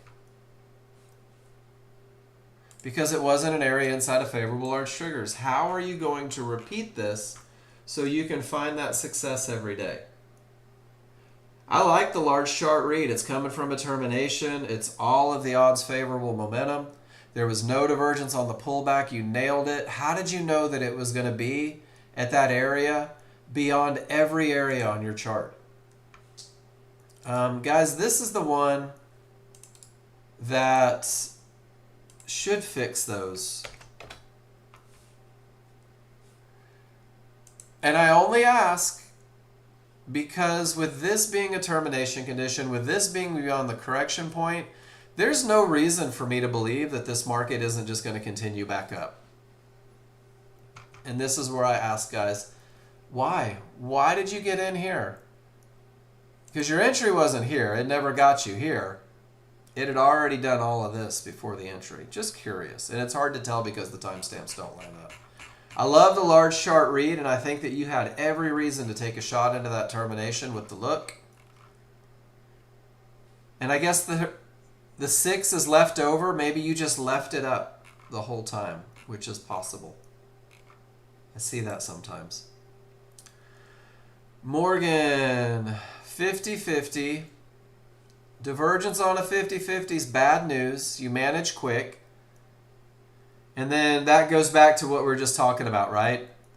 If you're going to take a 50-50, Get out of trouble, absolutely love it. Get to break even, absolutely beautiful.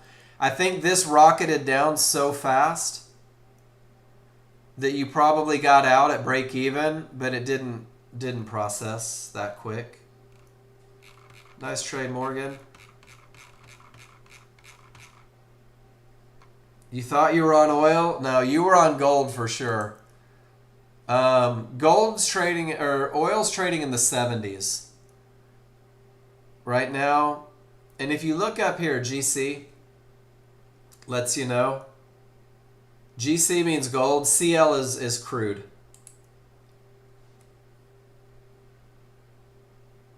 You probably just clicked the wrong one. You probably went to your control center and you went to your workspaces and you were like, let me open up crude. But crude was probably right next to gold and you accidentally tapped it. That happens sometimes. And then Morgan, great management on a 50-50 trade. Great management on a 50-50 trade. This is how you turn failing trades into money. But remember, divergence on a 50-50, that typically ruins a party. So I love how aggressive you were on that. Termination condition, wait. Jen says, well, Jen, you didn't quite make it. You didn't quite make it to that fib, did you? You actually stopped.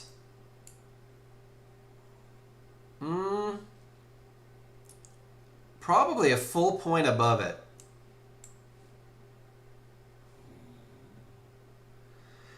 You were going for the mid band?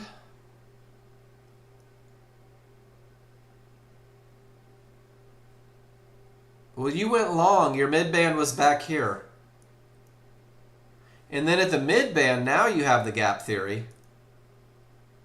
But your trade is just directly into a fib that didn't hold.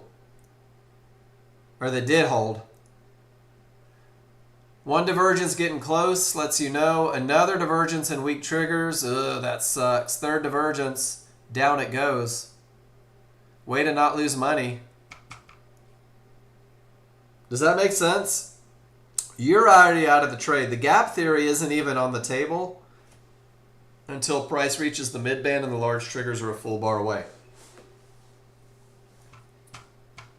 Does that make sense, Morgan? Okay. And then Jen, you're a full point off of those. With odds favorable momentum, you still have a clear path. But this is that one where your areas are beyond the triggers. And this is, guys, this is gold. If you get in at 33, you probably got stopped out. Oh no, this is the S&P. That's okay. If you're not into being close, that's totally cool. And we all develop our own little things, right? I would probably take this one. With that look on the large chart, I don't think I would have been scared out. And I probably, I don't know. That's a tough one. That's an easy one to get stopped out of. Because somebody just wanted to push it a little further. The buyers start testing the waters as you get closer to these areas. All right, who's next? Miss Adriana. Momentum trade. Everything is down. Odds favorable everywhere. You let the smalls break, snap back to resistance, quick profits, and you don't budge until you get down to support. Adriana, I know we're grown-ups, but I'm so stinking proud of you. Your trading has gone from all over the place to just so consistent. And guys, if you're looking for momentum trades, there's jump-in trades, right? There's jump-in trades. Oh, I'm just going to jump in and hope for the best. And then there is 100%, I have areas to put my stops behind, I have a plan, and I have a clearly defined entry to take advantage of momentum. And Adriana, you absolutely nailed it, and your hold is outstanding. Nice job.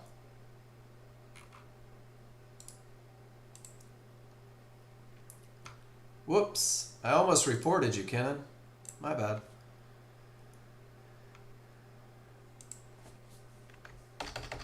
Oops. Hold on. Let me see if I can get your chart a little bigger. It won't even let me blow it up. I got to blow this up. Hold on. My eyes are tired.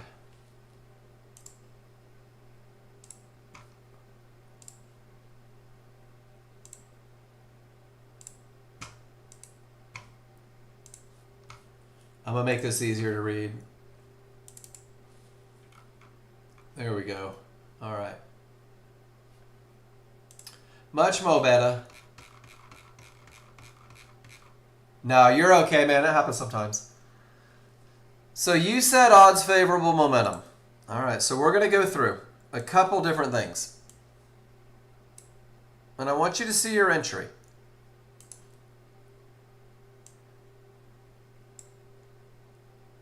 Directly into a fib. This is odds favorable momentum. Separation. This is a loss of momentum completely. And it's a loss of momentum right at a fib, which means not only are you losing momentum, but you're trading directly into an area. And not only are you trading directly into an area, even your small chart has weak triggers and multiple divergences. This is a tough look. This is a momentum style setup, void of momentum. And what you did is you got lucky that gold was just dropping out of bed. Does that make sense? Gold is just, it's killing it to the downside, and it's a strong trending market. And when I have a strong trending market, break through the area, pull back, go. And I love this trade, I really do. But you don't have odds favorable momentum, and you don't have triggers through the fib. You're really relying on a strong trending market to push you through. And man, Ken, and sometimes they do. So here's the deal. If you're in at the area, where does your stop go? That's the only thing that I want you guys thinking about. When you take these trades, when you start taking trades that are outside of a plan that's taught, I want you to just go at it. Where is my stop? Where shouldn't the market go? Well, it kind of went to where it shouldn't go. So what's your gap? How big? How much are you willing to risk on the look? That's it. That's all I'm saying. You took advantage of a strong trending market, and the fact that you let these get through and then take the pullback is brilliant. And it increases the chance of success without a doubt. If we're right at a fib and the momentum isn't there, even waiting for a reversal bar gives a little bit of an advantage there. But that's just a language thing. The difference between having strong triggers and weak triggers. The difference between having triggers through a fib and triggers not through a fib. Because one gives an awesome advantage and the other one creates challenges more often than it doesn't. So I feel obligated to point it out. Termination conditions, weak triggers, right at a fib. There's your divergence. Small triggers, you're welcome, man. Keep them coming. Small triggers roll. And you take just that little pop. Small triggers through, right back to the 1-to-1. You know it's not a home run, so you get paid. It's just a momentum trade from the right side of the triggers, and when you get to the wrong side, you get out. Cindy, nicely done. It's tough, though, because all of your triggers are below these areas, right? Your triggers made it through, so it might be overrun. Second higher divergence, things start to roll. Definitely a lower probability scenario, but when you have the perfect entry the way that you had it, it definitely increases the chances of you finding good things. And then Andy, you took the entry and you closed with a loss. Large chart did not have a clear path. And then you get back in when the path is clear and make some money. Nice one, Andy. And then Ron does the same thing, guys. And when I talk about people that build careers around momentum, this is it. When everything says down, when the path is clear, you're in a strong trending market, man, on the correct side of those small triggers, 11 ticks, stand up double, 4 contracts, $440 in a matter of seconds.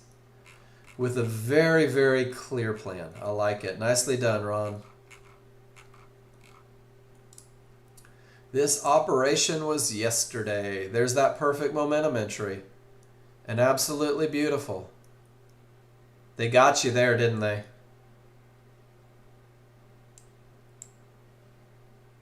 $550. Told you I was an English lit major. You can't make me math. Beautiful.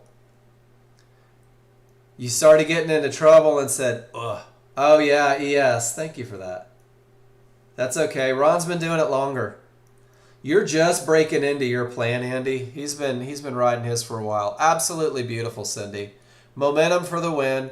Let it break. Let it pull back. That's the one. Strong bottom. This one, Cindy, is way higher probability than this one with the weakness. And if I'm not mistaken, this market went back down, didn't it? Yeah. Weak bottoms, all the trigger lines below. That one's not in. Until these start breaking above, I don't even consider long trades. That's just me, though. I remember because my brother did the same thing. We were talking about it this morning as it was setting up, and we just have different rules. Nicely done. You guys are killing it today. So here's the deal. If you're new in here, why aren't you asking questions? If you're new in here, why aren't you posting? Why aren't you asking? Why aren't you participating? Just curious. And then Pete, can I be honest with you? You can't miss a move. If you're not in it, it's not yours. If you don't have rules for it, it's not yours. I don't know what your large chart said, but that's a termination condition 100%, right? It reached the fib. Do your rules say areas inside of triggers, or does it say midband inside of triggers? Because we may need you to rethink your rules. Does it say areas, fibs, midbands, or yellow 1-to-1s, or does it say midbands? Guys, people get just married to this midband for some reason. The midband's a moving average floating out in the middle of nowhere. That fib that it bounced off of is an area right inside of triggers, right? This midband's on the wrong side of everything. This area is 100% rules-based, and if you took it, you got paid. This is where a little confusion, and this is why I always say areas inside of favorable large triggers. This is why I suggest you guys write it on your chart every time you take a trade. This is why I think you should go take pictures of it 50 times. Because eventually, Pete, you lose the word midband and you replace it with area. And some people get married to the fibs, and some people get married to the 1-to-1s, and some people get married to the midband. Everybody gets married to something, right? And for whatever reason, it's so hard for our brains to wrap around the idea that it's just a line inside of triggers. It's just a line inside of triggers. Fibs, midbands, yellow 1-to-1s. It's a good read. And depending, I think your large chart probably would have been 50-50 there. But you didn't miss it. It just wasn't yours. You weren't ready for that trade because a little language kept you out. But now you're going to kill it on the next one because you're not going to miss that one because now you know its areas. And that's why we do this. Ron says, everything down, let me get paid. 3 divergences, let's go the other way up to trouble. I love it. Guys, this is not a high probability trend trade. This is directly into a termination condition, but this is 3 divergences on the low, which suggests that the price may reverse. Ron gets to the right side of everything and hits another base hit. And oh, don't trade like Ron. These trades give me heartburn. But he sure does them well. You will too one day.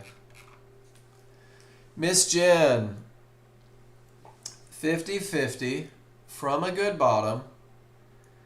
Only one line inside. Not going to take this trade. Not your money with divergence from a 1-to-1. Not sure how far price will pull. I know, you got it. How did it go? What happened after? Let's go to the live market real quick. Divergence from a 1-to-1. Not a high probability look. And it keeps you out of a loser.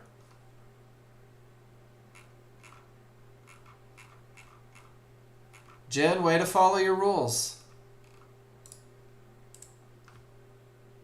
Jonathan. I'll check in just 1 second, Jen. Jonathan, where are you? Let me know you're in here. Let me know that you're listening. Let me know. You here? Gold freaking star. Adriana, have a great afternoon. Jonathan, you're still not telling me why you got in. Momentum, great, clear path, pull back off a strong top, momentum trade. Did you wait for the blip?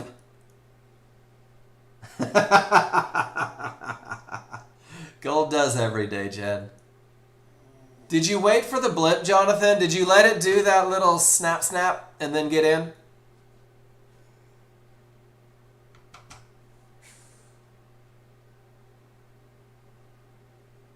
No, you just jumped in and got out of trouble with every chart going down, with everything right. Jonathan, remember this look, man. Because usually, historically,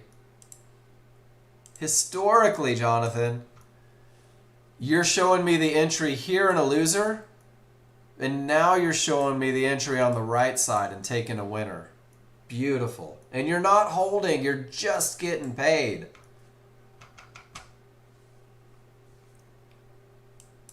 You could have been in up here, over here, right? And this is kind of the process. You could have been in way up here, but you're still thinking through it, right? You're still asking yourself, is it a trade? Is it really going down? What do I have? And then, Jonathan, if you had those momentum trade entry rules, that's your look right there. That's your entry, and it never says get out till down here. If you had entry rules, that's your entry. I want to say, was it Cindy or Adriana that caught that one? Adriana caught that one, I think. And wrote it all the way down to support because she knows exactly what it takes to get her into the market.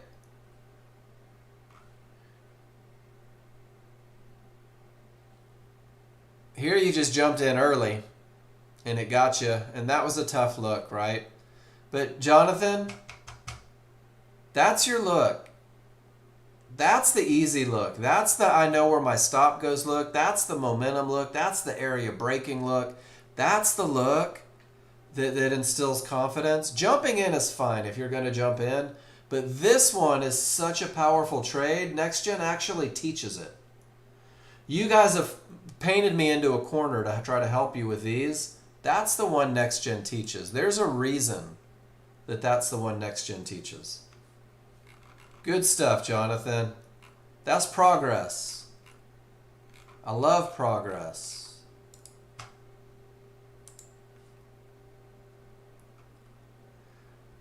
How is this a momentum trade? This is odds favorable from a good bottom, potential to break, pull back to a mid band, you get in low. There's nothing momentum about this trade, Jonathan.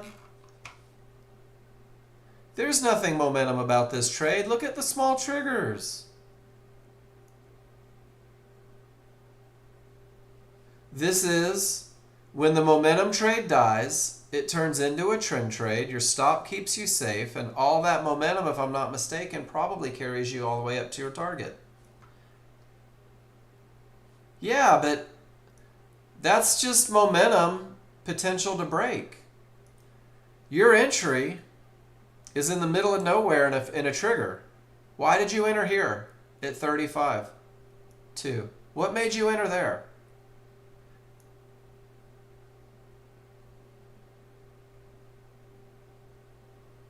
This is a 50-50 trade from a good bottom. The rules-based entry is 35.7, 35.8, right at a mid-band inside of favorable large triggers.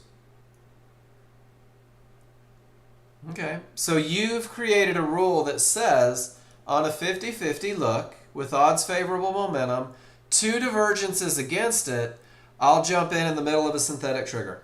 So if you handed me your trading plan, that's what it says, right?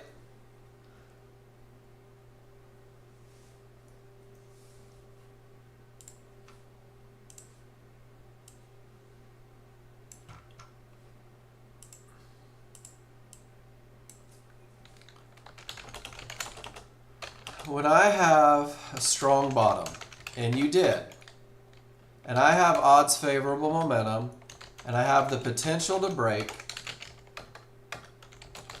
this is a medium probability trade. 2 divergences can absolutely kill this trade, but with this look on the large chart, you had a fighting chance. The rules say this is your window of opportunity. The rules say this is where your stop goes. Does that make sense? And this is me just harping on rules. Momentum is cool, but that's only a little part of it, right? A clear path is part of it. An entry is part of it. And the cool thing is, get off of there, is you absolutely had momentum. And you absolutely had an entry area. And it was a beautiful trade. And the stop placement was very well defined. And it just goes back to, if you know what you're getting into, you know how to manage it. If you understand what kind of trade you're taking, you know what can create problems for the trade. 50-50. Smalls break, snap back, down it goes. You didn't give it time to make divergence, Jen.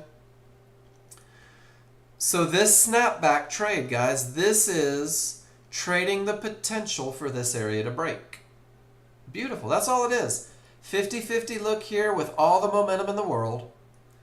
Smalls break, snap back, ride it down to the next area. Ride that wave of momentum. Guys, this is the entry.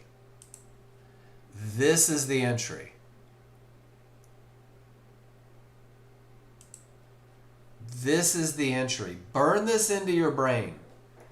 This is how good things happen, guys. Nicely done, Jen. Cheetah. Here we go. It's fun saying your name. Yep, you didn't give it time for it to print. So here's the same trade. Odds favorable, potential to break. And Cheetah, you did it again, where you said, let it get past trouble with all that momentum and take a shot, right? Let me give it a shot. With all this momentum, with things getting past it, let me see if I can ride that momentum down to the fib. Nicely done. Cheetah, one of the things that you don't have on your large chart are the synthetic fibs. So you don't have any fibs from your 5-1 on the large chart? Well, you're just jumping in. That's all you're doing. Is you're saying that's an awful lot of momentum, I'm just jumping in. You don't have a clear path yet because the small triggers haven't, or the large triggers haven't broken. So it's a jump in trade. It's a everything says down with strength, let me jump in and hope for the best. Awesome. Have fun. Elton John records on the beach, huh? Cheetah, I can't tell you what to do, man. And there's Jen. Jen says you have to have a tight stop on these.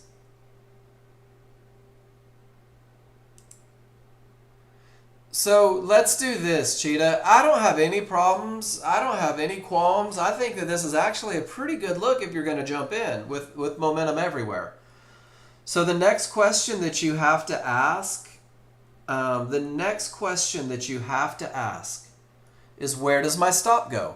If I'm just going to jump in with no areas to protect me, where does my stop go?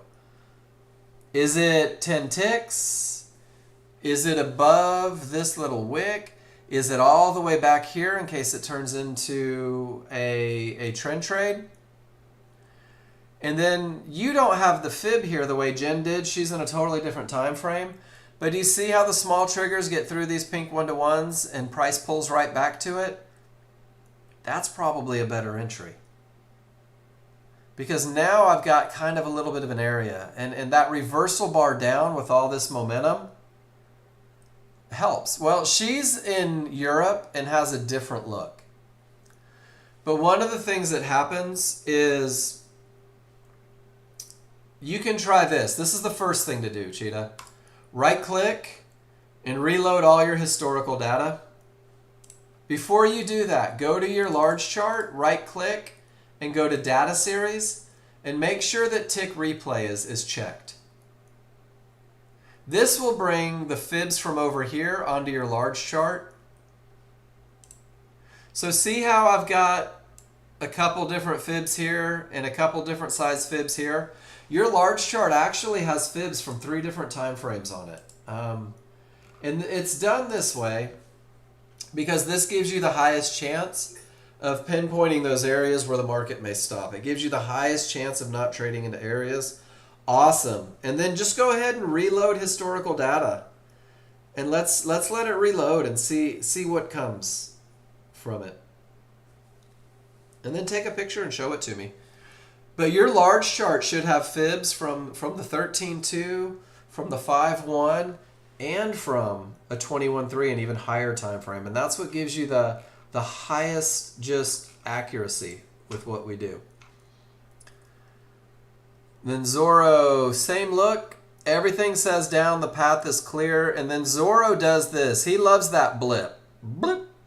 Rides it down. Wrong side of the small triggers, gets out. Absolutely beautiful. Nice trade, Zorro. Do you use that blip, Zorro? I'm just curious. I see it all the time. And some of you enter after it and some of you don't. I love to see the buyers struggle and then when it comes back down, I love that look. I don't know if you guys are actually recognizing it or not.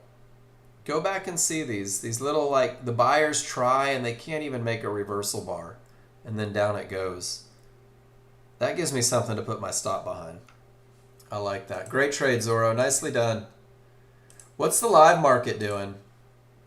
Live market had a termination condition, right? Is it a strong bottom, guys? Look at that. It hit it to the tick. Is anyone else amazed yet about Fibonacci? It hit it to the tick, guys. And look at the bounce. And then price reached areas and the trigger lines remain below. Nothing for me to do here. Smalls are up, larger down, termination, termination. Which trade, Morgan? The short? The ... Right on. Into the term? I'll quit guessing. Just post your picture when you're ready.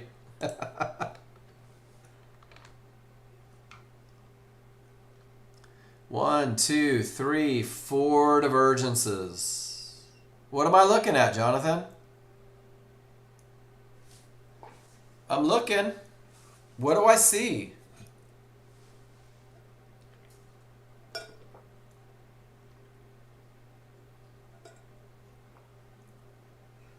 Looking's only part of it. I got to read it. What does it say? Everything is a possible setup, Jonathan. Everything is a possible setup. Everything can be a trade.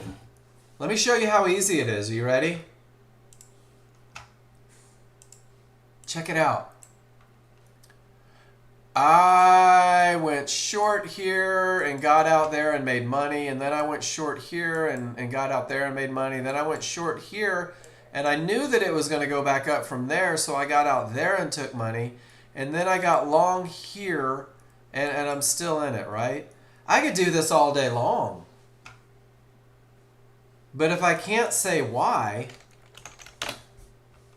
Why is it? Is it because of the termination condition?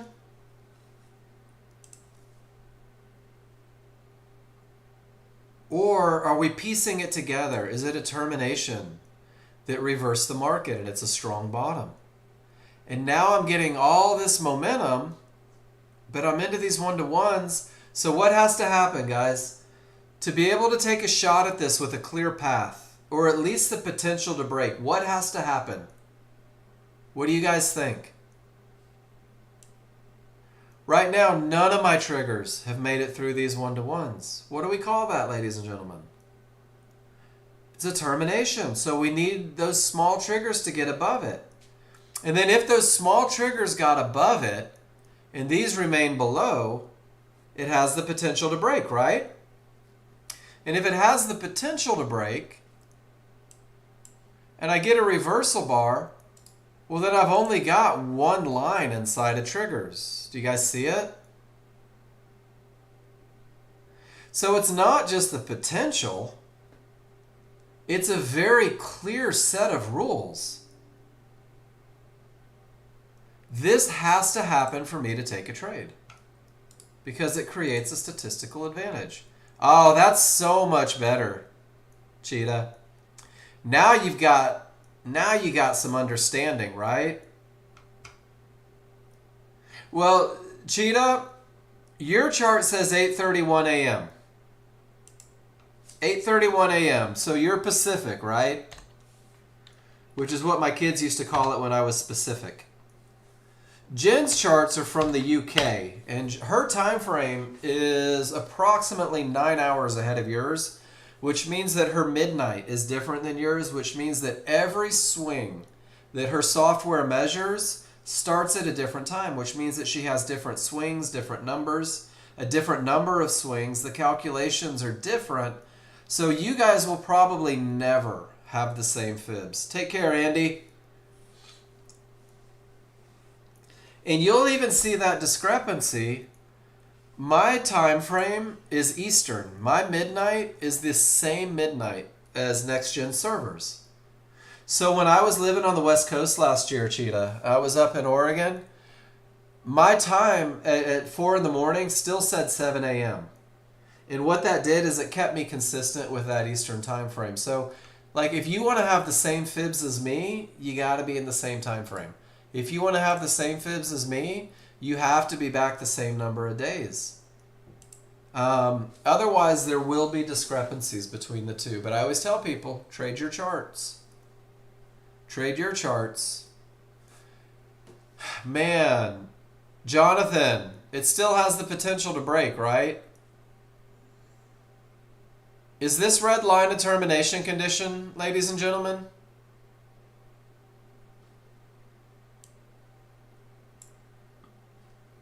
Jen says yes. Cindy says yes. Did price reach that line? Let's keep it simple. Did price reach the line? Not yet. It's not a termination. By the very basic I'm brand new rules, that's not a termination because price didn't reach it. I'm only 2 ticks off, so I'll make a judgment call, right? Where am I coming from? Super strong bottom. What does my momentum look like? Absolutely amazing. The potential to break is overwhelming. I'm going to do this. I'm going to activate a limit order, and I'm going to say to myself, I'm willing to get in at the one line inside of triggers, favorable large triggers, if divergence doesn't print. And guys, I don't know if it's going to print. If it touches the line, I'll cancel my order. But if I get a pullback right now without divergence, with all of these advantages, I am 100% willing to take that 50-50 trade. And if it touches that line before I get a pullback, well, then I have a termination. So I'm going to leave that there. We'll see what happens, guys. Morgan says, I don't have the fib mark because I, too, am on the Pacific Coast. So it's a 50-50, divergence prints, you take the entry, and then you got scared. Bad top, odds favorable, 50-50. Original target's down here, I like it. The market ended up going up 1 tick before your stop loss. Got to trust the plan. You would take this look again based on it. And what did it do? That's what I really want to know, is what did it do after? Oh, we hit our terminations, guys. Dagnabbit. What did it do after? Came up, right? Probably would have stopped you out. Probably would have stopped you out. Divergence on a 50-50 can be a deal breaker. Divergence on a 50-50 from a bad top can be a deal breaker. Two divergences on a 50-50 from a bad top can be a deal breaker. It's not about whether it's a good trade or a bad trade. It's nothing more than what are the advantages, what are the disadvantages. And then you would have kept your stop in place up here, even with the reversal bar. And that's okay. It was one tick higher, so you don't use the reversal bar for stop placement. You do the 4 or 5 above and just keep it there. That's okay. I'm not opposed to that at all. That's very much the way I trade, but I've got a little more experience. So synth triggers are at 49, which means 44. Where did it go? Oh, or 54, 53. How would you have reacted to the second higher divergence? At least then you would have gotten paid, right? At least a little bit, maybe?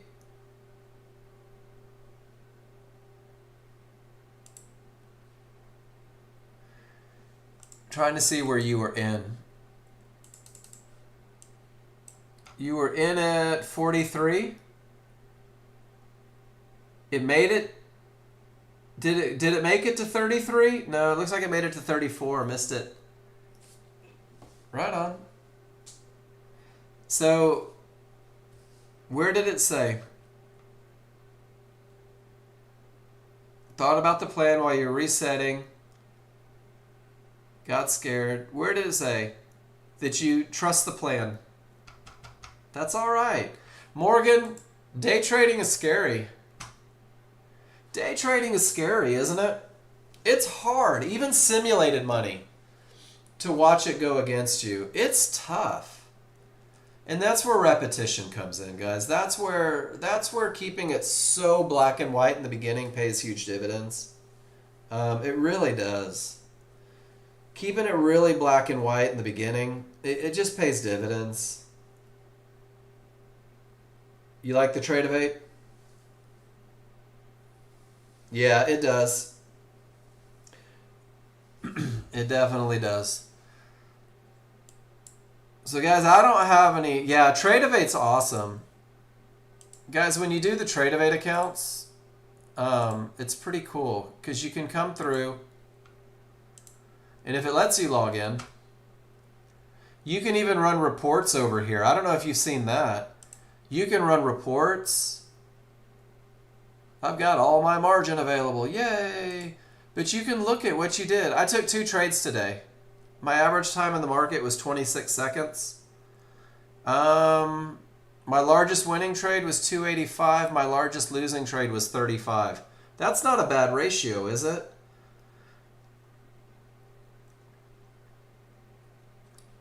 I love it.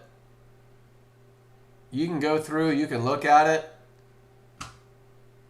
Trade of 8's cool. And then Trade of 8 also gives you the opportunity to exit all your positions and cancel them. You want to tear it apart? Tear it apart. Let's rip that mofo. I don't have any secrets. Here, I'll screenshot it. I'll give it to you.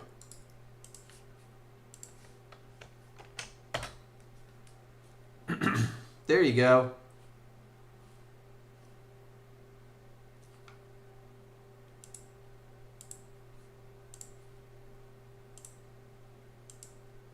They're all demo on here, but let's make it easier to read. What are the important numbers when you're looking at this? How many trades? How many of them won? right? How long was I in the market? That's what I love. 26 seconds for $400. Look at your losing trades and look at your winning trades. The further from one-to-one those are, the better life is. And guys, it'll show you. I started with a tiny little loser, and I came back with a pretty good winner. It's not so bad. When you do like Apex, they give you Trade of 8 for your data. And here you go. Morgan, let's rip it apart too. I had a termination that created the full reversal. And you guys want to see something? I even annotated my chart because I come back and study these tomorrow. I broke my momentum trade rule because I didn't let the small triggers get through. But I took a tiny little loss. That was my $35 loss. And then it came back and it gave me my rules. And I got in. And I missed my target by one freaking tick. One tick. So instead of being out at 25 and a quarter, it dropped me, or 85 and a quarter, it dropped me. I gave back $120 worth of profit because it dropped so fast that it slipped me. So I don't mind sharing that, guys. Some days it's better than others. Some days I take 25 trades and I'm only a 40% win percentage, but I'm usually up money because my losers are smaller than my winners, because I understand where stop placement goes. Because I have a plan that tells me exactly what it's going to take to get me into the market, and I have a plan that tells me exactly what it's going to take to get me out, guys. And there's two things that you have to know every time you sit down to trade. Why will you enter a trade? This is where rules come in, guys. This is where you have to have a trading plan. For example, maybe the KISS trading plan, to where there's no room for opinion. In the beginning, you keep it super mechanical. And the only way to do it is, this is how you learn to commit to having your rules met. So Pete had the great post earlier where his areas were outside of the favorable large triggers and he didn't take the trade. And he said, you know what? Nope. Fibs, mid-bands, yellow one-to-ones, Paul. Absolutely. And he said, my rules aren't met, I'm not taking the trade. And that's one of the hardest things to do. But once you're in, guys, this is why we talk about entries for the first hour and a half every day. You got to know what to do with it. Because if you don't have exit conditions, and if you don't adhere to exit conditions, what happens is you open yourself up to emotion, guys. There's adrenaline, and there's hope, and there's wishing, and there's wanting. And you start to embrace the word should, or but, or I think, or I hope. So this is why we start so simple, right? We start with a high probability trend trade. Initially, what's it going to take to get you out?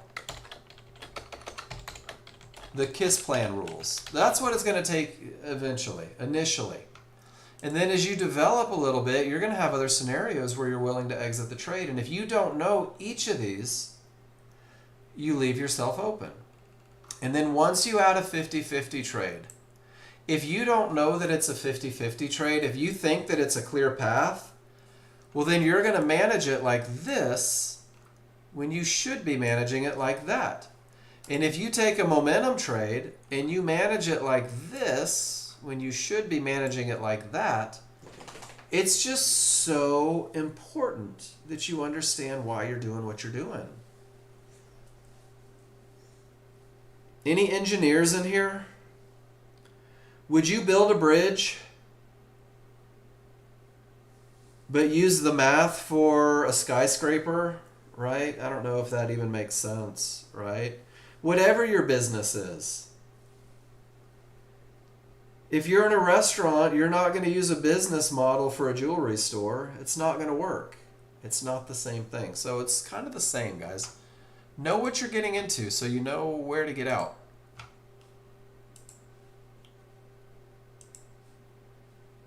It's going down. Anything can happen, triggers. You know what's cool, Jonathan? I don't care if price breaks the fibs. I want to see triggers break the fibs. My rules say that I have to have the triggers through the fibs, not the price, right? Just language. So guys, I have anything can happen triggers, but I do have a clear path. And if I wanted one, I've got one line. No, not really. It's kind of going to the other side of those triggers. I'm giving up 2 advantages. Just don't know if I want it. Price reaches the area. Where are my triggers, right? Price reaches the area. Where are my triggers? Price got way beyond this area, Jonathan. Do you see it? Look at how far price got through. Those large triggers never made it. This is my indicator. That happens a lot. And that's why I stress language so much. Price went way the hell away, right? The triggers are nowhere near it. It's kind of cool how you can make it simple. How you can make it very clear, very concise, very, very opinionless. It is, I don't go live on YouTube, Rob, because there's a million spam bots and there's assholes that didn't study that come in and go, Nexgen snake oil and F them and they're stupid and blah, blah, blah, and you got to go through and moderate. Guys, I'll put the challenge on everybody. And I encourage very much, I encourage disbelief. If you're new with me, I'm going to tell you right now, I encourage you to think that I am absolutely full of beans. And I encourage you to say what he's talking about is absolute BS and there's no way this will ever work. But if you do that, I want you to follow the plan that's given. And I want you to follow the rules that are provided. And I want you to commit to the plan that's put in your hand and go back and test it. And then come back and I will accept your apology. And guys, I've gotten a lot of apologies in the last 4 years from people that told me that I was full of beans, and it never hurts my feelings. I've gotten a lot of apologies from people that went back to the KISS plan, that followed the rules, that stuck with the plan and found themselves successful traders. And I still get phone calls from people. Hey, Mark, I just wanted to check in. Life is freaking amazing. I just had to simplify. Thank you. And it makes me feel good. I'm proud of you guys when that happened. But the more you stray until you have a plan, the more you try to find the money instead of follow the process, you'll never say full of beans. Come on, Jonathan. I love that phrase. You're full of beans and so is your old man. It's the old, what was that movie? Christmas Story. So it's okay to be a disbeliever, right? It's okay to be a disbeliever. It's okay to call me a snake oil salesman. But if you're going to go through that, if you're going to go through the process of talking smack about me, at least have the courtesy to follow the rules to prove me wrong. That's all I ask, because you'll be with me forever. Cindy, you and your husband have tried a lot of programs. The software is the best and most effective you have found. I agree. And at the risk of tooting my own horn, guys, it's the education. And it's not just me. My brother started this education process decades ago. Decades ago. And it's always been the same thing. Show me what you're doing, let me give you feedback. Show me what you're doing, let me give you feedback. No worries, Rob. So once I'm done here,